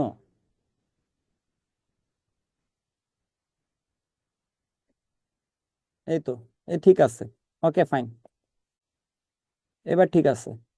মোজাম্মেল হোসেন, মোজাম্মেল হোসেন, মোজাম্মেল স্যার, আপনি আবার গুনেন, আপনি আবার গুনেন, আপনি মনে হয় কোথাও গুনতে ভুল করছেন, আপনি আবার কোথাও গুনতে ভুল করছেন মোজাম্মেল। আচ্ছা, ওকে ফাইন, তাহলে ভর সংখ্যা মোটামুটি আলহামদুলিল্লাহ আপনারা অনেকেই মানে মেজরিটি আপনারা হচ্ছে সঠিক অ্যান্সার করছেন, আপনারা সবাই হচ্ছে সঠিক অ্যান্সার করছেন, ভেরি গুড। আচ্ছা, ওকে ফাইন, তাহলে ভর সংখ্যা হচ্ছে কত? ভর সংখ্যা হচ্ছে যোগফল। গুনি একটু আমরা, 1 2 3 4 5 6 7, 1 2 3 4 5 6 7, মানে ভিতরে যারা যারা থাকবে টোটাল যোগফল, এটা হচ্ছে ভর সংখ্যা। উপরে লিখবো, তাই না? এই যে এই এই এই গোলের ভিতরে যারা যারা আছে সেটা। আর ইলেকট্রন হচ্ছে ই, এদিক থেকেও কিন্তু লেখা যায়, তাই না? এই যে প্রোটন হচ্ছে পারমাণবিক সংখ্যা, আর নিউট্রন, এই দুইটা মিলা হচ্ছে ভর সংখ্যা, তাই না? দুইটার কত? 3 আর যোগ হচ্ছে 4। আচ্ছা ঠিক আছে, ওকে। আর যে কয়টা প্রোটন থাকবে সে কয়টা ইলেকট্রন গুনে দেখেন তো, ইলেকট্রন ঠিক আছে কিনা। একটা, দুইটা, তিনটা, একটা, দুইটা, তিনটা, ওকে টান। এরপরে যদি আমরা দেখি, আমরা যদি এটার থেকে আপনাদেরকে আমি জানতে চাই যে নিউট্রন সংখ্যা কত, এটার নিউট্রন সংখ্যা কত, দেখি বলতে পারি কিনা আমরা। এটার নিউট্রন সংখ্যা কত বলতে পারি কিনা আমরা। এটা নিউট্রন সংখ্যা কত? ভেরি গুড, ভেরি গুড, এটা নিউট্রন সংখ্যা। আচ্ছা বলেন তো যে এটার ইলেকট্রন সংখ্যা কত হবে, এটা কি আমরা বলতে পারবো কিনা? ইলেকট্রন সংখ্যা কত হবে বলতে পারবো কিনা, ইয়েস অর নো? যারা ইয়েস বলবেন তারা সরাসরি বলবেন কয়টা, সংখ্যাটা বলবেন। আর যারা নো বলবেন তারা তো নো। যদি কষ্ট হয় লিখতে তাহলে শুধু এন লিখবেন, যদি কষ্ট হয় লিখতে তাহলে শুধু এন লিখবেন। ভেরি গুড, দেখছেন? বলতেছে অনেকেই নো লিখতেছে, তার মানে কি এখান থেকে ইলেকট্রন সংখ্যা বলা সম্ভব না। মহিউদ্দিন স্যার, মহিউদ্দিন স্যার, আপনি 4 কেন লিখলেন বলেন তো? ইলেকট্রন সংখ্যা আপনি কেন 4 লিখলেন বলেন? ইলেকট্রন সংখ্যা কেন আপনি 4 লিখলেন বলেন? তারপরে হচ্ছে যে আমাদের হচ্ছে শান্তা ম্যাডাম, আপনি লিখছেন নিউট্রন 6, ইলেকট্রন 6, ওকে ফাইন। কেন নো কেন বলেন? নো কেন হবে একটু বলি, একটু বলি। প্রোটন সংখ্যা, আর আপনারা একটু ক্লাসটা মনোযোগ দিয়ে করলে তো বুঝতে পারতেন। প্রোটন সংখ্যা সমান হচ্ছে ইলেকট্রন সংখ্যা, এই কথাটা একাধিকবার বলছি। স্বাভাবিক অবস্থায় প্রোটন সংখ্যা যত ইলেকট্রন সংখ্যা তত, প্রোটন সংখ্যা যত ইলেকট্রন সংখ্যা তত। একটু আগেও দেখাইছি আপনাদেরকে, প্রোটন আছে 3টা, ইলেকট্রন আছে 3টা, প্রোটন আছে 3টা, ইলেকট্রন আছে 3টা। আবারও দেখেন, প্রোটন আছে 3টা, ইলেকট্রন আছে 3টা। বারবার দেখাচ্ছি তাও আপনারা ভুল করেন না, হ্যাঁ ভুল করেন না, পরীক্ষাতে আসে এই জায়গা থেকে প্রশ্ন। আচ্ছা, প্রোটন আছে 6টা, সুতরাং ইলেকট্রন সংখ্যা হচ্ছে 6টা। যারা 6 ভিন্ন অন্য কোনো অ্যান্সার বলছেন তারা এটা ঠিক করেন নাই, ঠিক আছে? যারা 6-এর বাইরে অন্য কিছু বলছেন তারা এটা কিন্তু ঠিক করেন নাই, এটা ঠিক না। আপনারা একটু মনোযোগ দিবেন তাহলে হবে। আচ্ছা দেখি, ওকে ফাইন। এইখানে নিউট্রন সংখ্যা কত বলেন, এখানে নিউট্রন সংখ্যা কত? দেখি আপনারা কারেক্ট অ্যান্সার বলতে পারেন না, একটু যোগ বিয়োগ করে বলেন। আপনার ভুল হচ্ছে দেখে যে স্যার ভুল হচ্ছে তো বলবোই না, ব্যাপারটা এরকম না। বলেন, তারপরও বলেন, আপনি জিনিসটা ক্লিয়ার হয়ে নেন। এখানে নিউট্রন সংখ্যা কত বলেন? Very good.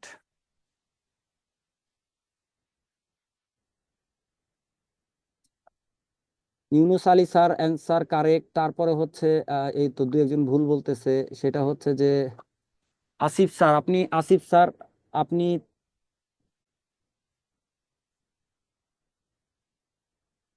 13 বলছেন। একটি বলছে হচ্ছে দূরের থেকে দেখা যায় না, বুঝছেন? আপনাদের নাম না দূরের থেকে না আমি দেখতে পাই না ভালো। একটি বলছে হচ্ছে সুমিতা। আচ্ছা ঠিক আছে, এরপরে হচ্ছে জুই আপু বলছে 11টা। আমি বলছি নিউট্রন সংখ্যা কত? আমার প্রশ্ন ছিল হচ্ছে নিউট্রন সংখ্যা কত। মোটামুটি সবাই ইয়ে করছেন। হ্যাঁ, আসিফ স্যার আবার আপনি আবার কারেক্ট অ্যান্সার করছেন, ঘুরে আবার অ্যান্সার করছেন আপনি। আপনি প্রথম যোগ বিয়োগে ভুল করছিলেন মনে হয়, ওই জন্য বললাম। ঠিক আছে, ওকে ফাইন, মোটামুটি সবাই আপনারা ইয়ে করছেন, তারপরও অনেকে ভুল বলতেছেন। অ্যান্ড্রয়েড এটা তো আর নাম না, মোবাইলের নাম। তারপরে হচ্ছে আচ্ছা ভালো হয়েছে। আচ্ছা, আমরা নিউট্রন সংখ্যা কিভাবে বের করি? এটা যদি হয় প্রোটন প্লাস নিউট্রন, এটা হয় প্রোটন, তাই না? জাস্ট হচ্ছে কি করব, এটা যোগফল থেকে এটা বিয়োগ করব, তার মানে এই দুইটা বিয়োগ করলে পাই হচ্ছে নিউট্রন সংখ্যা equals to 23 minus 11 equals to হচ্ছে 12। এটা হচ্ছে তার নিউট্রন সংখ্যা। ওকে ফাইন, এবার আমরা চলে আসি আরেকটা টপিকে। সেটা হচ্ছে যে প্রোটন সংখ্যা যদি মিলে যায় দুইটা পরমাণুর ক্ষেত্রে, দুইটা পরমাণুর প্রোটন সংখ্যা যদি মিলে যায় তাহলে আমরা তাদেরকে বলবো হচ্ছে আইসোটোপ। পথে প্রোটন পথে আইসোটোপ, মনে রাখার উপায় পথে প্রোটন পথে আইসোটোপ। দেখেন, এটার প্রোটন সংখ্যা আর এটার প্রোটন সংখ্যা মিলে গেছে, তাহলে এই দুইটাকে বলবো হচ্ছে আমরা আইসোটোপ, দুইটাকে বলবো আমরা আইসোটোপ। এখন ছবি দেখে না দেখে আমরা বুঝতে পারি এটা প্রোটন সংখ্যা, তাই না? এই দুইটা মিলে গেছে, তাহলে এই দুইটাকে বলা হবে হচ্ছে কি আইসোটোপ বলা হবে। এটা এটা মিলে গেছে, তাহলে এটাকে বলা হচ্ছে আইসোটোপ। তাহলে বেমিলটা কোথায়? বেমিলটা হচ্ছে উপরে, বেমিলটা হচ্ছে উপরে, তাই না? ভর সংখ্যার মধ্যে বেমিল, এটার ভর সংখ্যা 1, এটার ভর সংখ্যা 2, এটার ভর সংখ্যা 3, এটার হচ্ছে ভর সংখ্যা 3। একই সাথে আপনারা মনে রাখবেন হাইড্রোজেন হচ্ছে একমাত্র মৌল, হাইড্রোজেন হচ্ছে একমাত্র মৌল যার কি নাই, বলতেছে হাইড্রোজেন হচ্ছে একমাত্র মৌল যার। আচ্ছা ওকে, থ্যাংক ইউ, সবাই মোটামুটি আপনারা কারেক্ট অ্যান্সার করছেন, দুই একজন বাদ দিয়ে। যেটা দুই একজনই বা কেন হবে বলেন তো, দুই একজনই বা কেন হবে? আমি অনেক ডিটেলস বুঝাইছি না? আমি তো একেবারে ডিটেলস পড়াইলাম না, একেবারে ছবি দেখায় হাতে ধরায় দিলাম না আপনাদেরকে? যদি একজনও হয় সেটাও কিন্তু আমার জন্য দুঃখজনক, কারণ এতটা সময় দিছি, এটা আমি কম সময় দিলেও পারতাম, তাই না? আচ্ছা, এটার জন্য বলি আর কি, এটা হচ্ছে দুঃখজনক। দেখেন, এটা হচ্ছে যে আপনার প্রোটন সংখ্যা যদি সমান হয় তাহলে তাকে বলা হয় হচ্ছে, তাদেরকে বলা হবে, এই তিনটাকে বলা হচ্ছে আইসোটোপ। এরা হচ্ছে ইউরেনিয়ামের আইসোটোপ তিনটা, প্রকৃতিতে সবচেয়ে বেশি থাকে হচ্ছে এইটা, আর পারমাণবিক বিদ্যুৎ কেন্দ্রে ব্যবহার করা হয় হচ্ছে এটা, পারমাণবিক বিদ্যুৎ কেন্দ্র বা পারমাণবিক চুল্লিতে ব্যবহার করা হচ্ছে এইটা। এটা হচ্ছে বিষয়। ওকে ফাইন, এরপরে যদি আমরা দেখি প্রোটন সংখ্যা সমান হলে আইসোটোপ, যদি ভর সংখ্যা সমান হয়, হোয়াট ইজ ভর সংখ্যা? এগেইন আবারও বলি, দেখেন হোয়াট ইজ ভর সংখ্যা? ভর সংখ্যা মানে প্রোটন এবং নিউট্রনের যোগফল। 16 আর নিউট্রন 24, তার মানে দুইটা যোগ করলে হয় হচ্ছে 40। Very good. এটা হচ্ছে সালফার, ওই 118টার মধ্যে এটা একটা সালফার, 118টার মধ্যে এইটা হচ্ছে আরেকটা যার নাম ক্লোরিন, যোগ করে দেখি 40। সুতরাং এই দুইটা হচ্ছে, এই দুইটার ভর সংখ্যা যেহেতু দুইটাই সমান, সুতরাং এদেরকে বলা হবে হচ্ছে কি, সালফার এবং ক্লোরিনকে বলা হয় হচ্ছে আইসোবার। বতে ভর সংখ্যা বতে বার, ভতে ভর সংখ্যা বতে বার, মনে রাখার উপায়। তো একটু লক্ষ্য করেন আপনারা, ভর সংখ্যা উপরে লেখা হয়, এটা আমরা অলরেডি জানি। যদি দুইটা পরমাণুর উপরে মিলে যায় তাহলে সেই দুইটাকে বলা হবে আইসোবার। যদি দুইটা পরমাণুর উপরে উপরে মিলে যায় তাহলে সেটাকে বলা হবে হচ্ছে আইসোবার, যেমন হচ্ছে এটা, এদেরকে বলা হবে হচ্ছে আইসোবার, এদেরকে বলা হবে হচ্ছে আইসোবার। যদি প্রোটন সংখ্যা মিলে যায়, যদি প্রোটন সংখ্যা মিলে যায় তাহলে তাদেরকে বলা হবে হচ্ছে আইসোটোপ। যেহেতু এদের প্রোটন সংখ্যা মিলে নাই তাহলে এরা আইসোটোপ হতে পারবে না। যেহেতু এদের প্রোটন সংখ্যা মিলে নাই তাহলে তাদেরকে আমরা আইসোটোপ বলতে পারবো না। এটা হচ্ছে মজার একটা ব্যাপার। এরপরে যদি আমরা বলি যে এইটা হচ্ছে কি বলবো, যদি নিউট্রন সংখ্যা মিলে যায় তাহলে তাকে বলা হচ্ছে আইসোটোন। পথে প্রোটন পথে, পথে হচ্ছে প্রোটন পথে হচ্ছে আইসোটোপ, ঠিক আছে? বতে বার, বতে হচ্ছে ভর সংখ্যা, তারপরে হচ্ছে এনতে নিউট্রন, এনতে নিউট্রন, এনতে হচ্ছে আইসোটোন, এনতে নিউট্রন এনতে আইসোটোন। যদি যদি নিউট্রন সংখ্যা মিলে যায় তাহলে তাদেরকে বলা হয় হচ্ছে আইসোটোন। আচ্ছা আলহামদুলিল্লাহ। আচ্ছা, তাহলে এবার বলেন তো এদেরকে আমরা কি বলবো, এদেরকে আমরা কি বলবো? যদি নিউট্রন সংখ্যা মিলে যায় তাহলে তাদেরকে বলা হয় হচ্ছে আইসোটোন। এদেরকে কি বলবো? এদেরকে কি টোপ বলবো, নাকি বার বলবো, নাকি টোন বলবো? আইসোটোন বলবো, আপনারাই বলেন। এদেরকে কি বলবো? টোন বলবো, তাই না? এদেরকে কি বলা হবে? এদেরকে বলবো হচ্ছে টোন। বার বলছেন কি? বার বলছে হচ্ছে সীমা ম্যাডাম, সীমা ম্যাডাম বার বলছেন কেন বলেন?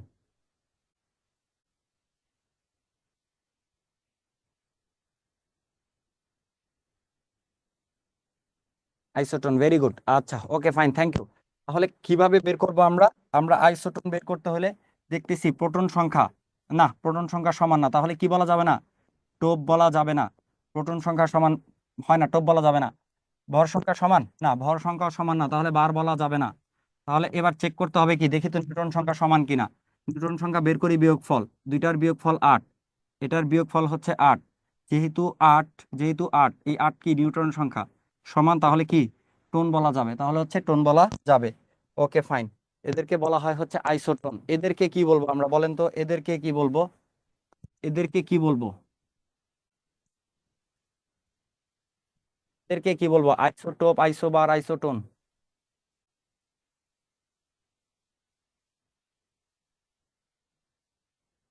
এই মুসাফির স্ক্রিন মনে যাবে গিয়ে। ওকে ফাইন, এদেরকে বলা হবে হচ্ছে আইসোটোন। ভেরি গুড, এদেরকে বলা হবে হচ্ছে আইসোটোন। তাহলে আমরা সবাই বুঝে গেছি এদেরকে বলা হয় হচ্ছে আইসোটোন বলা হয়ে থাকে। Very good. আচ্ছা ঠিক আছে, তাহলে আমরা মোটামুটি বুঝে গেছি কাদেরকে কি বলবো। এটা আমরা বুঝে গেছি, এদিক থেকে পরীক্ষাতে আপনাদের আসে, তার জন্য একটু ডিটেলস পড়াইলাম। এরপরে আমরা চলে যাই হচ্ছে আরেকটা বস্তুর মধ্যে, সেটা হচ্ছে অ্যাসিড, ক্ষার, অ্যাসিড, ক্ষার এবং লবণ। এদিক থেকেও আপনাদের প্রশ্ন আসে, একটু ভালো করে বোঝার চেষ্টা করেন। সেটা হচ্ছে যে অ্যাসিড, ক্ষার এবং লবণ বলতে আমরা কি বুঝাবো। বিজ্ঞানীরা কি করলেন, এমন কিছু কিছু পদার্থ পেলেন, দেখলেন যে তাদের ধর্মের মধ্যে কিছু কিছু মিল আছে। কেমন মিল? ধরেন একটা হচ্ছে খেতে লাগে টক, একটা কি খেতে লাগে হচ্ছে টক, এটা একটা মিল পাইলেন ওনারা। তারপরে ওনারা লক্ষ্য করলেন যে ভালো খেতে টক লাগে এরকম, তারপরে হচ্ছে পাশাপাশি আরো কিছু ধর্ম রয়েছে, বলতেছে এরা হচ্ছে অনিলা। এরা হচ্ছে অনিলা। অনিলা মানে কি? এরা হচ্ছে অনিলা, নীল লিটমাসকে লাল করে। এরা হচ্ছে নীলকে লাল করে দেয়, নীল লিটমাসকে লাল করে দেয়। আমরা যদি একটু দেখি নীল লিটমাসকে লাল করে দেয় ব্যাপারটা বলতে আসলে কি বোঝায়। নীল লিটমাসকে লাল করে দেয় বিষয়টা বলতে আসলে কি বোঝাচ্ছে, আমরা যদি একটু লক্ষ্য করি, সেটা হচ্ছে যে এই যে লিটমাস হচ্ছে একটা কাগজ, লিটমাস হচ্ছে একটা কাগজ, এই নীল লিটমাসকে লাল করে দেয়। এটা হচ্ছে আপনার একটা পেপার।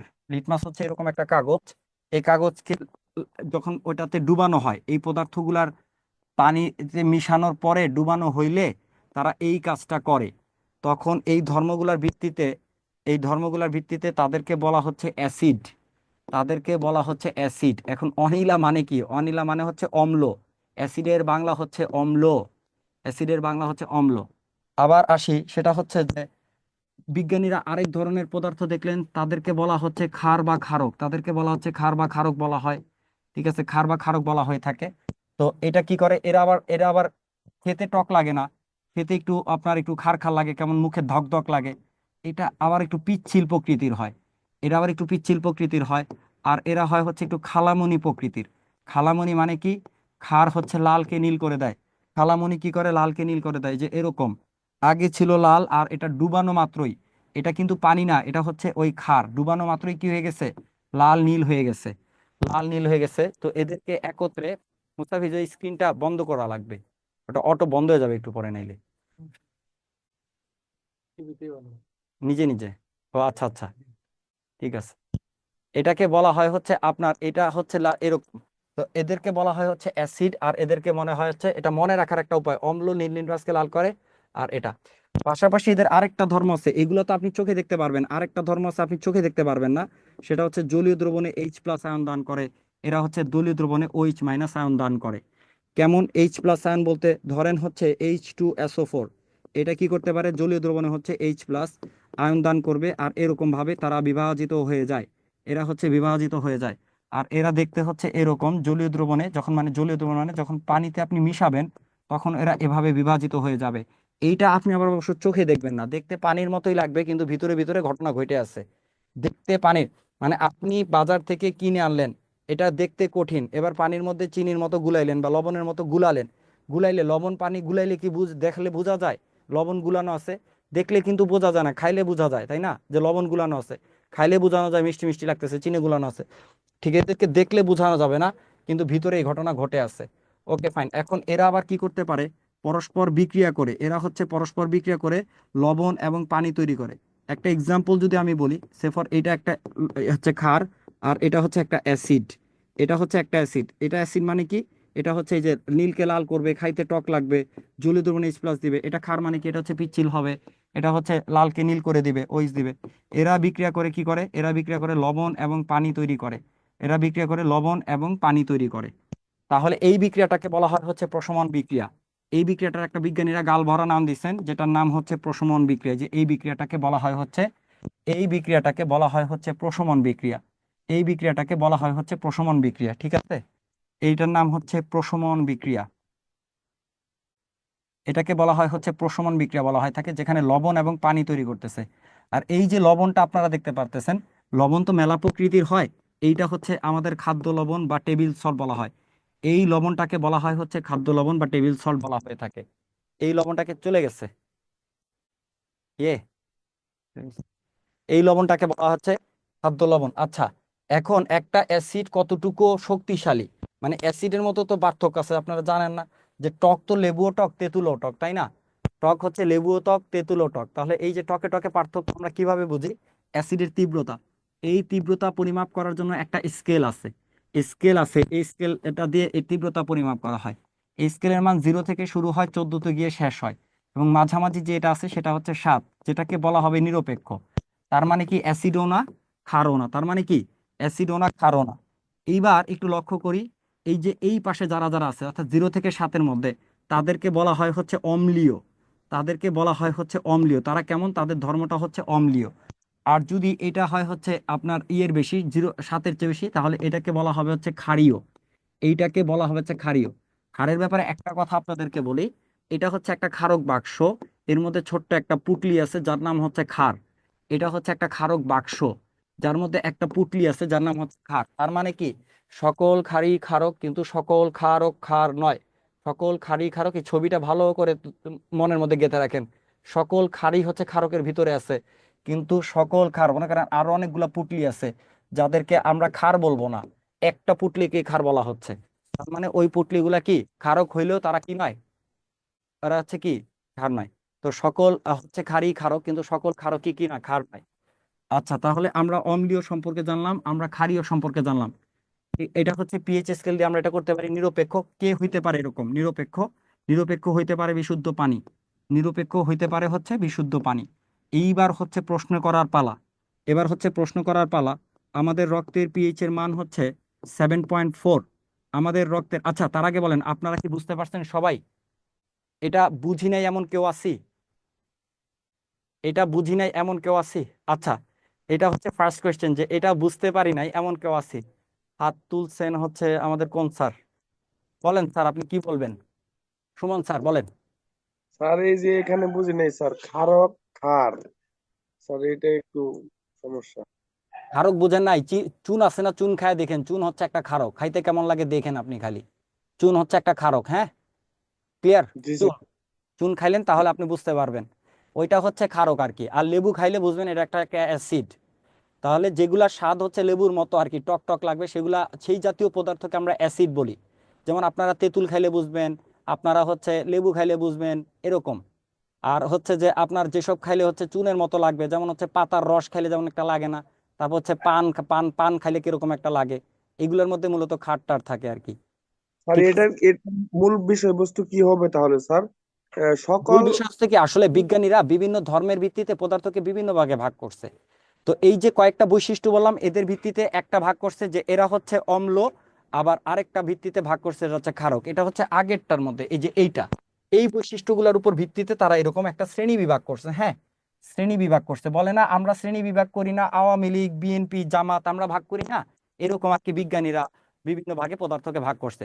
এর বাইরেও তো পদার্থ থাকতে পারে, আওয়ামী লীগ বিএনপি জামাতের বাইরে আসছে না, বলেন আমরা আসছি না, যে আমরা কোনো কিছুর সাথেই নাই, এরকমও তো আছি, রাইট?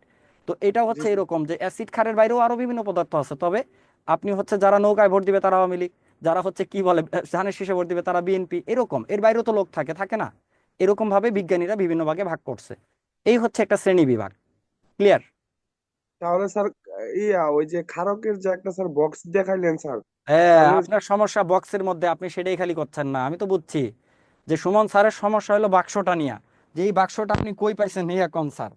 ঠিক আছে, এইটা জাস্ট মনে রাখার জন্য যে সকল ক্ষারই ক্ষারক, সকল ক্ষারক ক্ষার নয়, এইটা জাস্ট মনে রাখার জন্য।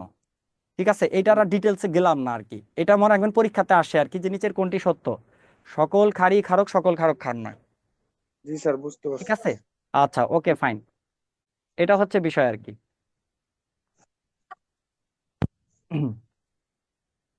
ব্যাপারটা হচ্ছে এরকম, সকল নামাজি মুসলমান, কিন্তু সকল মুসলমান নামাজি নয়, তাই না সুমন স্যার? জি ব্যাপারটা স্যার। সত্য জি না?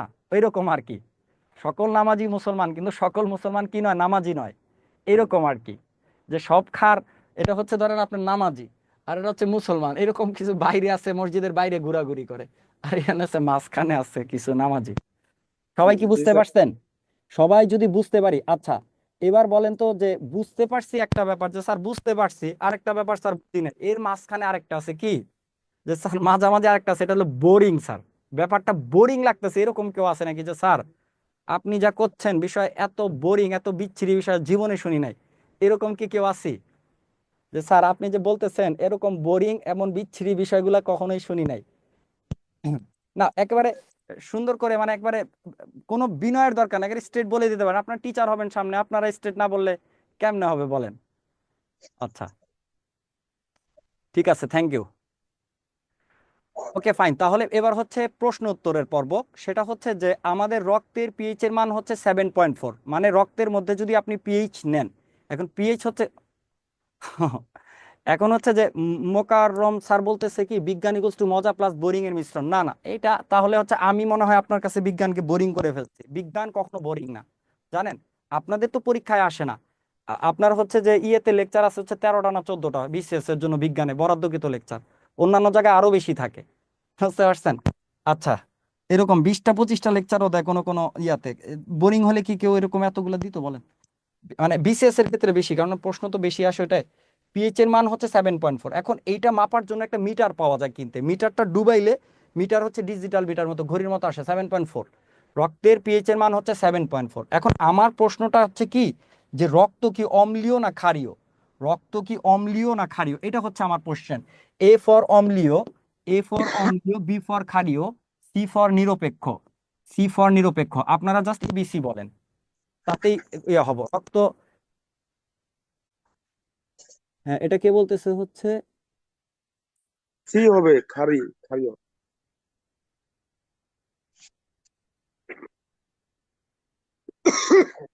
যারা সি সি বলতেছেন দেখেন তো স্যার একটু খেয়াল করে, স্যার বা ম্যাডাম আপনারা যারা সি বলতেছেন একটু খেয়াল করেন। আমি বলছি 7 মানে নিরপেক্ষ, নিরপেক্ষের কথা এক থাকে তাই না? নিরপেক্ষর কথা হচ্ছে একটাই 7, এর আগে বা পরে হচ্ছে অম্ল বা ক্ষার। এখন আমার কোয়েশ্চেন হচ্ছে এটা কি হবে?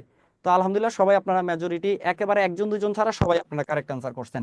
এবার আসি, এই যে আমরা ইউরিন ত্যাগ করি তাই না, মূত্র, এই যে আমরা যে মূত্র ত্যাগ করি, এইটার পিএইচ এর মান হচ্ছে 6.0, এটার পিএইচ এর মান হচ্ছে 6.0। এটা কি অম্লীয় না ক্ষারীয়? এটা কি অম্লীয় না ক্ষারীয়? Very good, very good. এই তো সবার হচ্ছে মোটামুটি। এটা একেবারে একজনও ভুল করেন এই পর্যন্ত, এক, এটা একজনও না ভুল পাওয়া গেছে।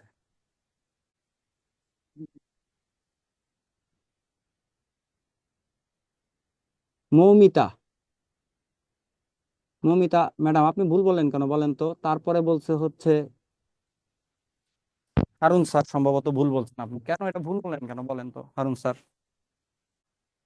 আচ্ছা, এই দুই একজন বাদ দিয়ে মোটামুটি আর সবাই আমরা সঠিক বলছি। এটা হচ্ছে অম্লীয় তাই না, 7-এর কম তার মানে হচ্ছে অম্লীয়। হ্যাঁ, এবার হচ্ছে মৌমিতা ম্যাডাম আবার কারেকশন করছে, থ্যাংক ইউ। ওকে ফাইন, তো আমরা মোটামুটি বুঝে গেছি তাই না অম্ল ক্ষার সম্বন্ধে, আমাদের আর বোঝার কিছু বাকি নাই। এবার একটা জিনিস বলি, এই যে আপনারা যত টক জাতীয় ফল খান, এই টক জাতীয় ফলগুলোর মধ্যে কিন্তু অ্যাসিড বিদ্যমান থাকে। কি কি অ্যাসিড, কষ্ট করে একটু পুরাটাই পড়ে ফেলবেন আপনারা। কি কি অ্যাসিড বিদ্যমান থাকে এটা কষ্ট করে আপনারা পুরোটাই পড়ে ফেলবেন, ঠিক আছে? এটা পরীক্ষাতে প্রায়ই আসে আপনাদের, এটা হচ্ছে পরীক্ষাতে আপনাদের পরীক্ষাতে প্রশ্নটা আসে। সেটা হচ্ছে লেবুতে থাকে সাইট্রিক অ্যাসিড, আমলকি, আতে আমলকি, কতে কমলা লেবু মানে হচ্ছে অ্যাসকর্বিক অ্যাসিড। ম্যালিক অ্যাসিডটা মনে রাখার একটু উপায় বলে দিচ্ছি, সেটা হচ্ছে মলি আপু টাকা দিয়ে আনারস কিনে, আনারস কিনে, এটা আপনারা মনে রাখবেন। মলি আপু টাকা দিয়ে, মলি আপুরে আসলে আমি চিনি না, মতে হচ্ছে ম্যালিক অ্যাসিড, আপুতে হচ্ছে আপেল, টাকা মানে টমেটো, আর একটা আনারস মানে আনারস। মলি আপু টাকা দিয়ে আনারস কিনে, ঠিক আছে? এটা হচ্ছে বিষয়। এরপরে হচ্ছে টার্টারিক, টামারিন মানে হচ্ছে তেঁতুল, ঠিক আছে? টামারিন মানে হচ্ছে তেঁতুল, আর টার্টারিক অ্যাসিড থাকে হচ্ছে তেঁতুলে, প্লাস পাশাপাশি আঙ্গুরটাকে ভুলে যায় না। ল্যাকটো, এই ল্যাকটো শব্দটা যেখানে পাবেন, ল্যাক্ট, এই ল্যাক্ট শব্দটা যেখানে পাবেন মনে করবেন এটা দুধের সাথে সংশ্লিষ্ট। ল্যাক্ট শব্দটা যেখানে থাকবে এটা মনে করবেন হচ্ছে দুধের সাথে সংশ্লিষ্ট। এরপরে আসি, এই যে মৌমাছি, বোলতা বা লাল পিঁপড়া কামড় দিলে জ্বালা পোড়া করে, তার মানে কি তাদের কামড়ের মধ্যে থাকে ফর্মিক অ্যাসিড। এই ফর্মিক অ্যাসিডটা যখন আমাদের গায়ে ঢুকায় দেয় তখনই হচ্ছে এই জ্বালা পোড়া শুরু হয়। তাদের কামড়ের মধ্যে এক ধরনের অ্যাসিড থাকে, নাম হচ্ছে কি ফর্মিক অ্যাসিড বা মিথানোইক অ্যাসিড, পরীক্ষাতে আসে একটা প্রশ্নটা। এরপর হচ্ছে অ্যাসিটিক অ্যাসিড বা ইথানোইক অ্যাসিডের 6 থেকে 10% জলীয় দ্রবণকে বলা হয় হচ্ছে ভিনেগার। এটাও আপনারা একটু মনে রাখবেন। তো এটার আপনি একটা স্ক্রিনশট নিয়ে নিতে পারেন চাইলে। আমরা পরেরটাতে চলে যাচ্ছি। আপনাদের একটা বিষয় একটু বলি, ধাতু এবং অধাতুর ব্যাপারে এই যে একটা চার্ট আছে, এই চার্টের মধ্যে আপনারা কষ্ট করে কয়েকটা মুখস্থ করে ফেলবেন। সবচেয়ে মূল্যবান ধাতু এইটা, পৃষ্ঠে পাওয়া যায় হচ্ছে এইটা। সবচেয়ে ভারী ধাতু হচ্ছে ইউরেনিয়াম। ইউরেনিয়াম আরো কয়েকটা জায়গাতে আছে, আপনারা কষ্ট করে ইউরেনিয়ামটাকে নিয়ে একটু পড়বেন। কই আছে রে ইউরেনিয়াম? এদিকে তো আরো কয়েকটা জায়গায়। সবচেয়ে ভারী ধাতু ইউরেনিয়াম, আর একটা পারমাণবিক চুল্লিতে ব্যবহার করা ইউরেনিয়াম, মনে রাখবেন। সোডিয়াম নিয়ে আপনারা পড়বেন, সোডিয়াম হচ্ছে একাধিক জায়গাতে আছে। পারদ হচ্ছে একাধিক জায়গাতে আছে, পারদটা একটু কষ্ট করে আপনারা পড়বেন। এই হচ্ছে মোটামুটি আপনাদের। এটা হচ্ছে, এবং সবচেয়ে দ্রুত ক্ষয়প্রাপ্ত ধাতু হচ্ছে জিঙ্ক। সবচেয়ে দ্রুত ক্ষয়প্রাপ্ত ধাতু জিঙ্ক। এটা একটা স্ক্রিনশট আপনারা নিয়ে রাখেন। এটার একটা স্ক্রিনশট আপনারা নিয়ে রাখেন। তারপর আমরা পরেরটাতে যাচ্ছি। একটু কষ্ট করে একটি স্ক্রিনশট নিয়ে রাখেন, আর যাদের শীট আছে শীটে দাগায় নেন। এরপরে আছে হচ্ছে যে আমরা যদি যাই বিভিন্ন ধাতুর আকরিক, আকরিকের মধ্যে অল্প কয়টা নাম আমি আপনাদেরকে বলবো। অল্প কয়টা নাম, একটা হচ্ছে চুনাপাথরটা একটু পড়বেন, বক্সাইটটা একটু পড়বেন, রক সল্টটা একটু পড়বেন। ওকে ফাইন, কপার পাইরেটটা একটু পড়ে রাখবেন। এই হচ্ছে বিষয়, ঠিক আছে? আচ্ছা, এটার একটা স্ক্রিনশট আপনারা নিয়ে রাখতে পারেন। এটার একটা স্ক্রিনশট নিয়ে রাখবেন আপনারা। তারপরে আসলে হচ্ছে পরের টপিকে, সেটা হচ্ছে যে এরপরে পরেরটাতে আমরা যদি দেখি, এটাতে আপনাদের প্রায় প্রশ্ন আসে, কষ্ট করে এটা মুখস্থ করে ফেলবেন। কপারেরটা পড়বো আমরা। কপারের মধ্যে ব্রোঞ্জ, তামা, টিন। সংকর মানে কি? সংকর মানে দুইটা ধাতু, তামা একটা টিন একটা, এই দুইটাকে গালায়ে তৈরি করে ব্রোঞ্জ। পিতল মানে কি? তামা একটা জিঙ্ক একটা, জিঙ্ক এই দুইটারে গালায়ে যে পদার্থটা তৈরি করে, দুইটা পদার্থকে গালায় তৈরি করে হচ্ছে পিতল। মনে রাখার উপায়টা আমি একটু লিখে দিচ্ছি। এটা হচ্ছে পিতাজি, পিতাজি, পিতে পিতল, তামা জিঙ্ক। আর এটাকে আপনারা মনে রাখবেন হচ্ছে বোতামটি, বোতামটি মানে বোতে বোতাম, তামা টিন, ঠিক আছে? মানে বোতামটি, বোতে ব্রোঞ্জ। বোতে ব্রোঞ্জ মানে কি? ব্রোঞ্জের মধ্যে কি থাকে? তামা থাকে, টিন থাকে। পিতলের মধ্যে তামা থাকে, আরেকটা হচ্ছে জিঙ্ক বা দস্তা থাকে। বাস ফাইন, এটা একটু কষ্ট করে আপনারা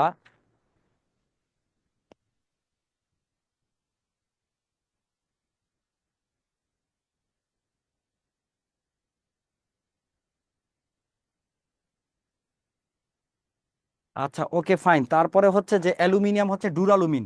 অ্যালুমিনিয়াম হচ্ছে ডুরালুমিন। ডুরালুমিন ব্যবহার করা হচ্ছে উড়োজাহাজের বডি তৈরিতে, একটু মনে রাখবেন। উড়োজাহাজের বডি তৈরিতে এটা ব্যবহৃত হয়। স্টেনলেস স্টিল ব্যবহৃত হচ্ছে ছুরি কাঁচি। তারপর হচ্ছে আপনার এই রোগীকে অস্ত্রোপচার, অস্ত্রোপচার মানে হচ্ছে অপারেশনে ব্যবহার করা হয় হচ্ছে স্টেনলেস স্টিলের জিনিসপত্র। লোহা থাকে আর ক্রোমিয়াম থাকে বেশি। এটা আপনারা চাইলে একটা স্ক্রিনশট নিয়ে রাখতে পারেন। ধাতুর সক্রিয়তার মধ্যে প্রথম তিনটা পড়বেন। প্রথম তিনটাকে বলা হয় সক্রিয়। আর রূপা, প্লাটিনাম, সোনা এগুলাকে বলা হয় হচ্ছে নিষ্ক্রিয় বা অভিজাত ধাতু বলা হয়। এদেরকে বলা হয় হচ্ছে অভিজাত ধাতু বলা হয়ে থাকে, ঠিক আছে? এদেরকে অভিজাত ধাতু বলা হয়ে থাকে।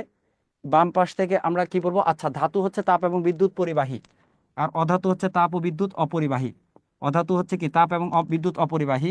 অধাতুগুলোকে বলা হয় সাধারণত জারক বলা হয় থাকে। আমরা পড়বো কোন একটা জায়গাতে জারণ বিজারণ একটু পরে। তারপর হচ্ছে অধাতু হচ্ছে তাপ এবং বিদ্যুৎ অপরিবাহী।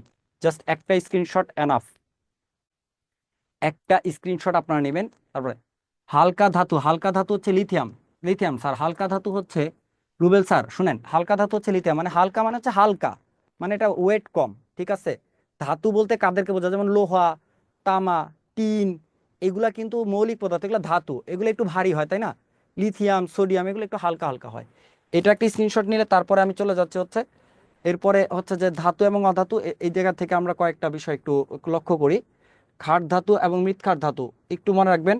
যাদেরকে হচ্ছে আপনারা যারা খাট তৈরি করে তাদেরকে বলা হচ্ছে খাট ধাতু। যেমন হচ্ছে সোডিয়াম, পটাশিয়াম, এদেরকে বলা হচ্ছে খাট ধাতু। আর ক্যালসিয়াম, ম্যাগনেসিয়াম এরা হচ্ছে মৃৎখাট ধাতু। জাস্ট একটু মনে রাখবেন, আসার সংখ্যা সম্ভাবনা খুব কম। গুরুত্বপূর্ণ বিষয় আমরা চলে যাচ্ছি। সেটা হচ্ছে যে এই বিভিন্ন ধরনের অধাতু, বিভিন্ন ধরনের অধাতুর মধ্যে এটা একটু পড়ে নেবেন আপনারা পুরাটাই, খুবই গুরুত্বপূর্ণ, খুবই গুরুত্বপূর্ণ। পাশাপাশি হচ্ছে কার্বন মনোক্সাইড, এটাকে বলা হয় নীরব ঘাতক। কার্বন মনোক্সাইড এটাকে বলা হয় নীরব ঘাতক। এটা আপনার শ্বাসরোধ করে। এটা হচ্ছে আপনার গাড়ির কালো ধোঁয়াতে তৈরি হয়, গাড়ির কালো ধোঁয়াতে এটা থাকে কার্বন মনোক্সাইড। কার্বন ডাইঅক্সাইড কি? যে আমরা নিঃশ্বাসের সাথে যেটা ত্যাগ করি, এটা হচ্ছে আপনার অগ্নি নির্বাপনে ব্যবহৃত হয়, ড্রাই আইস তৈরিতে ব্যবহৃত হয় এটা। তারপরে আপনারা মনে রাখবেন সেটা হচ্ছে সালফিউরিক অ্যাসিড। তারপরে মনে রাখবেন লাফিং গ্যাস N2O। আরেকটা মনে রাখবেন হচ্ছে কাঁদুনে গ্যাস। কাঁদুনে গ্যাস হচ্ছে ক্লোরোপিক্রিন। কাঁদুনে গ্যাস, কাঁদুনে গ্যাস হচ্ছে ক্লোরোপিক্রিন, যেটা হচ্ছে CCl3NO2, সংকেতটা হচ্ছে এটা। সালফিউরিক অ্যাসিডকে বলা হয় রাসায়নিক ধর্মের রাজা, রাসায়নিক পদার্থের রাজা বলা হয়, রাসায়নিক পদার্থের রাজা বলা হয়ে থাকে। কার্বন ডাইঅক্সাইড কোথায় ব্যবহৃত হয়? অগ্নি নির্বাপন বা আগুন নিভানোর কাজে অগ্নি নির্বাপনে ব্যবহৃত হয়। ড্রাই আইস তৈরিতে ব্যবহৃত হয়, ড্রাই আইস তৈরিতে, খুব গুরুত্বপূর্ণ, ড্রাই আইস তৈরিতে ব্যবহৃত হয়।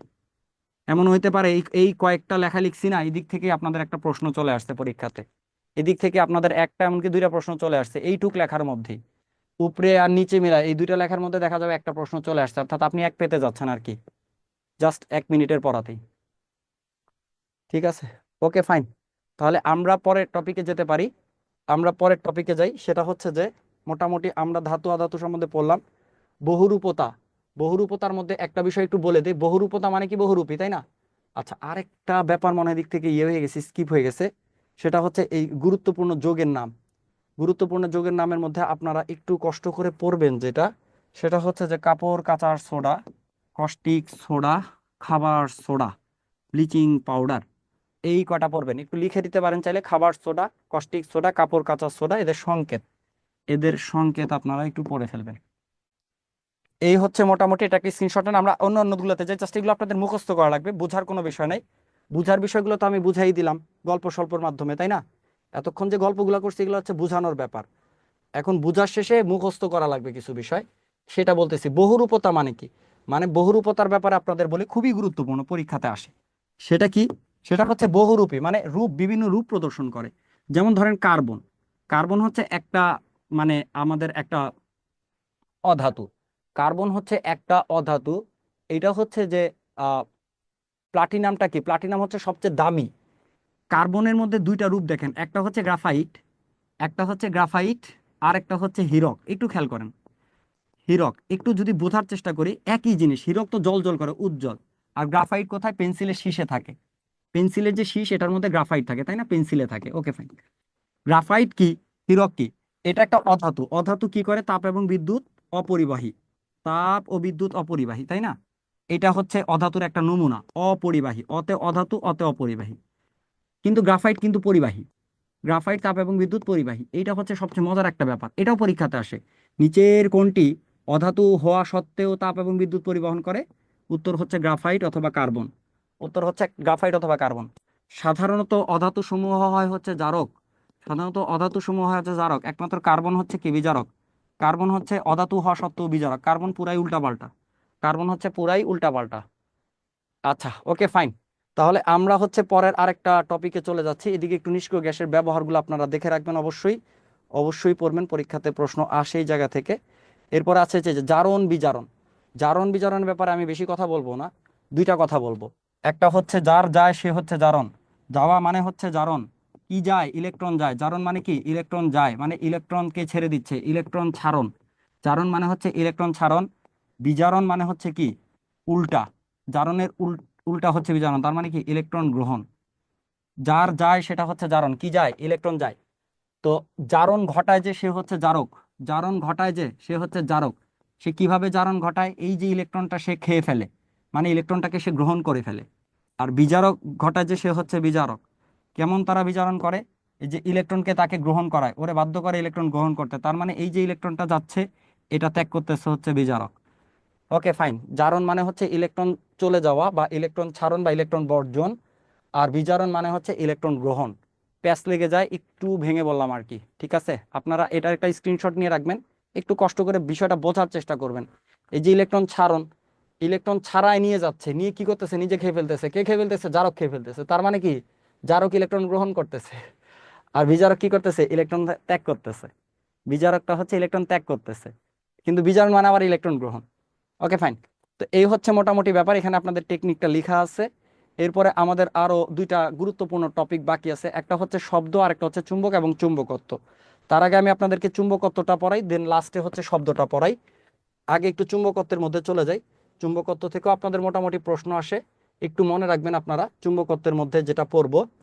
চুম্বকের হচ্ছে দুইটা ধর্ম থাকা লাগবে, একটা হচ্ছে আকর্ষণ বিকর্ষণ ধর্ম, আর আরেকটা হচ্ছে আপনার দিক নির্দেশক ধর্ম। এদেরকে বলা হয় হচ্ছে চুম্বক।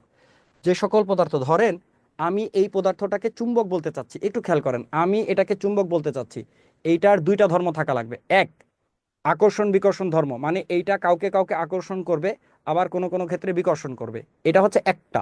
দুই হচ্ছে এইটাকে যদি মুক্তভাবে ঝুলিয়ে দেই, একটা সুতার সাহায্যে ঝুলিয়ে দেই, তাহলে এটা উত্তর দক্ষিণ বরাবর মুখ করে থাকবে।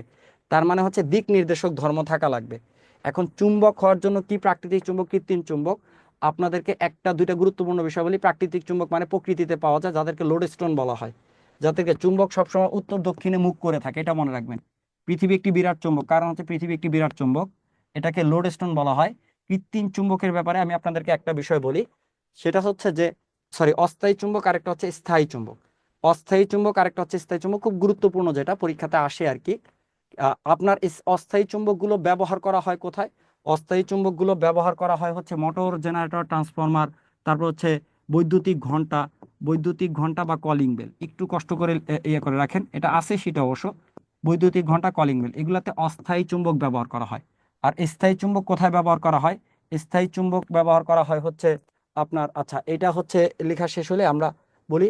স্থায়ী চুম্বক ব্যবহার করা হয় হচ্ছে কম্পিউটারের স্মৃতির ফিতায়, কম্পিউটারের স্মৃতির ফিতা, ট্যাপ রেকর্ডার, কম্পিউটারের স্মৃতির ফিতা, স্থায়ী চুম্বক ব্যবহার করা হয়। স্থায়ী চুম্বক তৈরি করতে হইলে লোহার পাশাপাশি 0.8%-এর বেশি কার্বন দেওয়া লাগবে।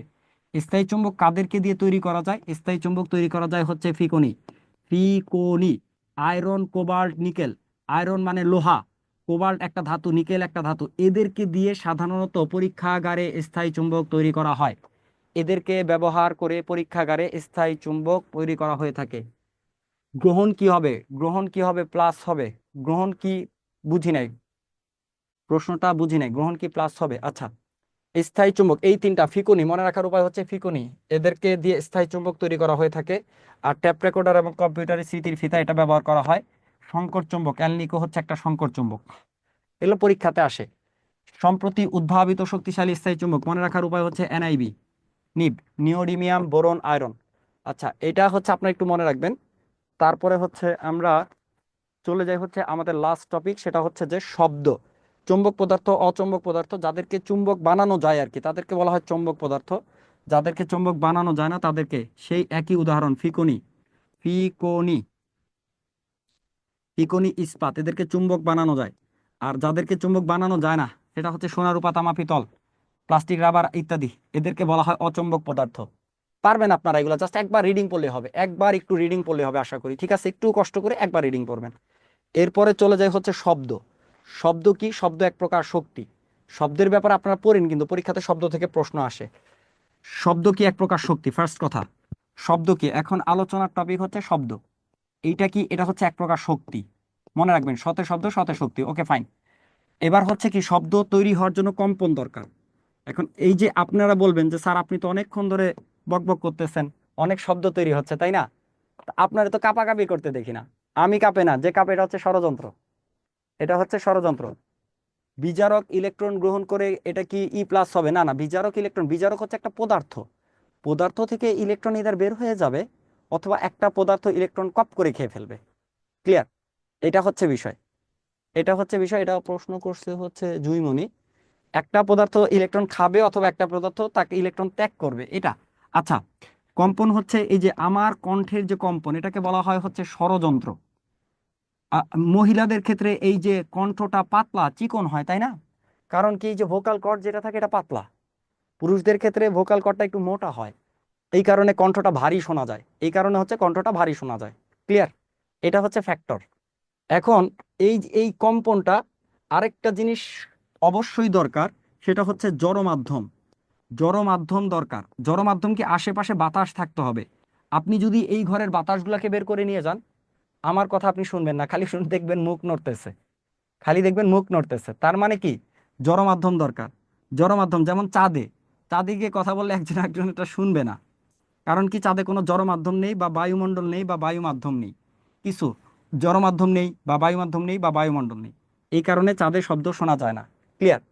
এখন কথা হচ্ছে যে কণ্ঠের মধ্যে কম্পন, মানে কম্পন সৃষ্টি হতেই হবে। আপনি যদি আমার কণ্ঠকে থামাই দিতে চান, তাহলে কম্পন থামাইতে হবে, মানে চাইপা ধরতে হবে, যে কাঁপতে দিব না তোকে। এই যে কম্পনটা, এটাতে চাইপা ধরা লাগবে, তাহলে দেখবেন অটোমেটিক্যালি কি ইন্নারিল্লাহ হয়ে যাবে। তো ঘটনা হচ্ছে যে এই কম্পন দেখেন আমি কি পরিমাণ কষ্ট করতেছি আপনাদের জন্য। প্রতি সেকেন্ডে এই কম্পন 20 বার, প্রতি সেকেন্ডে, একটা সেকেন্ড কিন্তু, আমি প্রায় আপনাদের অলমোস্ট 2 আওয়ার ধরে বকবক করে যাচ্ছি।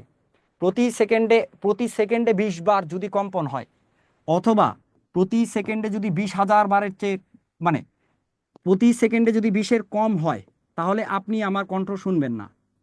আবার প্রতি সেকেন্ডে যদি 20,000, এক সেকেন্ডে 20,000, ক্যান ইউ ইমাজিন? মানে এইভাবে এইভাবে করে কাঁপতেছে। প্রতি সেকেন্ডে যদি 20 বারের কম হচ্ছে, তাহলে আপনি কথা শুনবেন না।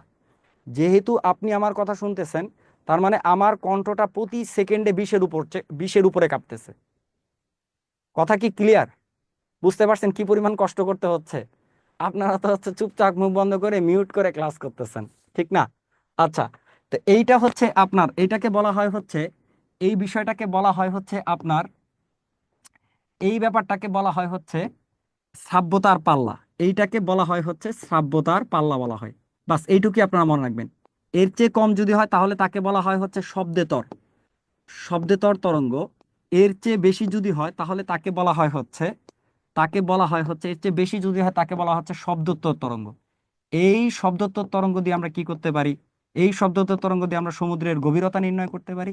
এই শব্দোত্তর তরঙ্গ দিয়ে হচ্ছে আপনার হচ্ছে ইয়ে করে, কি বলে, বাদুড় চলাফেরা করে, শিকার ধরে, ঠিক আছে, বাদুড় চলাফেরা করে, ইত্যাদি ইত্যাদি কাজ করে। এই হচ্ছে মোটামুটি আমাদের ব্যাপারগুলো, শব্দ সম্পর্কিত বিষয়। এবার আমরা যদি দেখি যে শব্দ কি হয়, শব্দ শুনতে চাইলে আপনার কমপক্ষে 0 ডেসিবেল হইতে হবে। শব্দের প্রাবল্য 0 ডেসিবেল। যদি এটা 105 থেকে 120 হয়, তাহলে আপনারা মনে রাখবেন এটা হচ্ছে শব্দ দূষণ, বেশি শব্দ। এই যে আমি স্বাভাবিক কথা বলতেছি, এটা হচ্ছে অ্যারাউন্ড 40 ডেসিবেল। আপনারা যারা জোরে কথা বলেন, তাদের হচ্ছে 60 ডেসিবেল, কথা শোনা যাবে, ওকে ফাইন, একটু তীব্র লাগবে, 60 ডেসিবেল। আর এটা হচ্ছে শব্দ দূষণ হয়। আর এটা হচ্ছে মশার গুনগুনানি, এর চেয়ে কম গেলে পরে আপনি শব্দ শুনবেন না। এটা হচ্ছে ডেসিবল, হচ্ছে একক আর কি, জাস্ট একটু মনে রাখার জন্য বললাম। আপনি একটা শব্দ তৈরি করলেন, এই শব্দটা 1 সেকেন্ডে যত দূর যাবে, তাকে বলা হবে হচ্ছে শব্দের বেগ। তাকে বলা হবে হচ্ছে শব্দের বেগ বলা হয়, 1 সেকেন্ডে যত দূর যায়।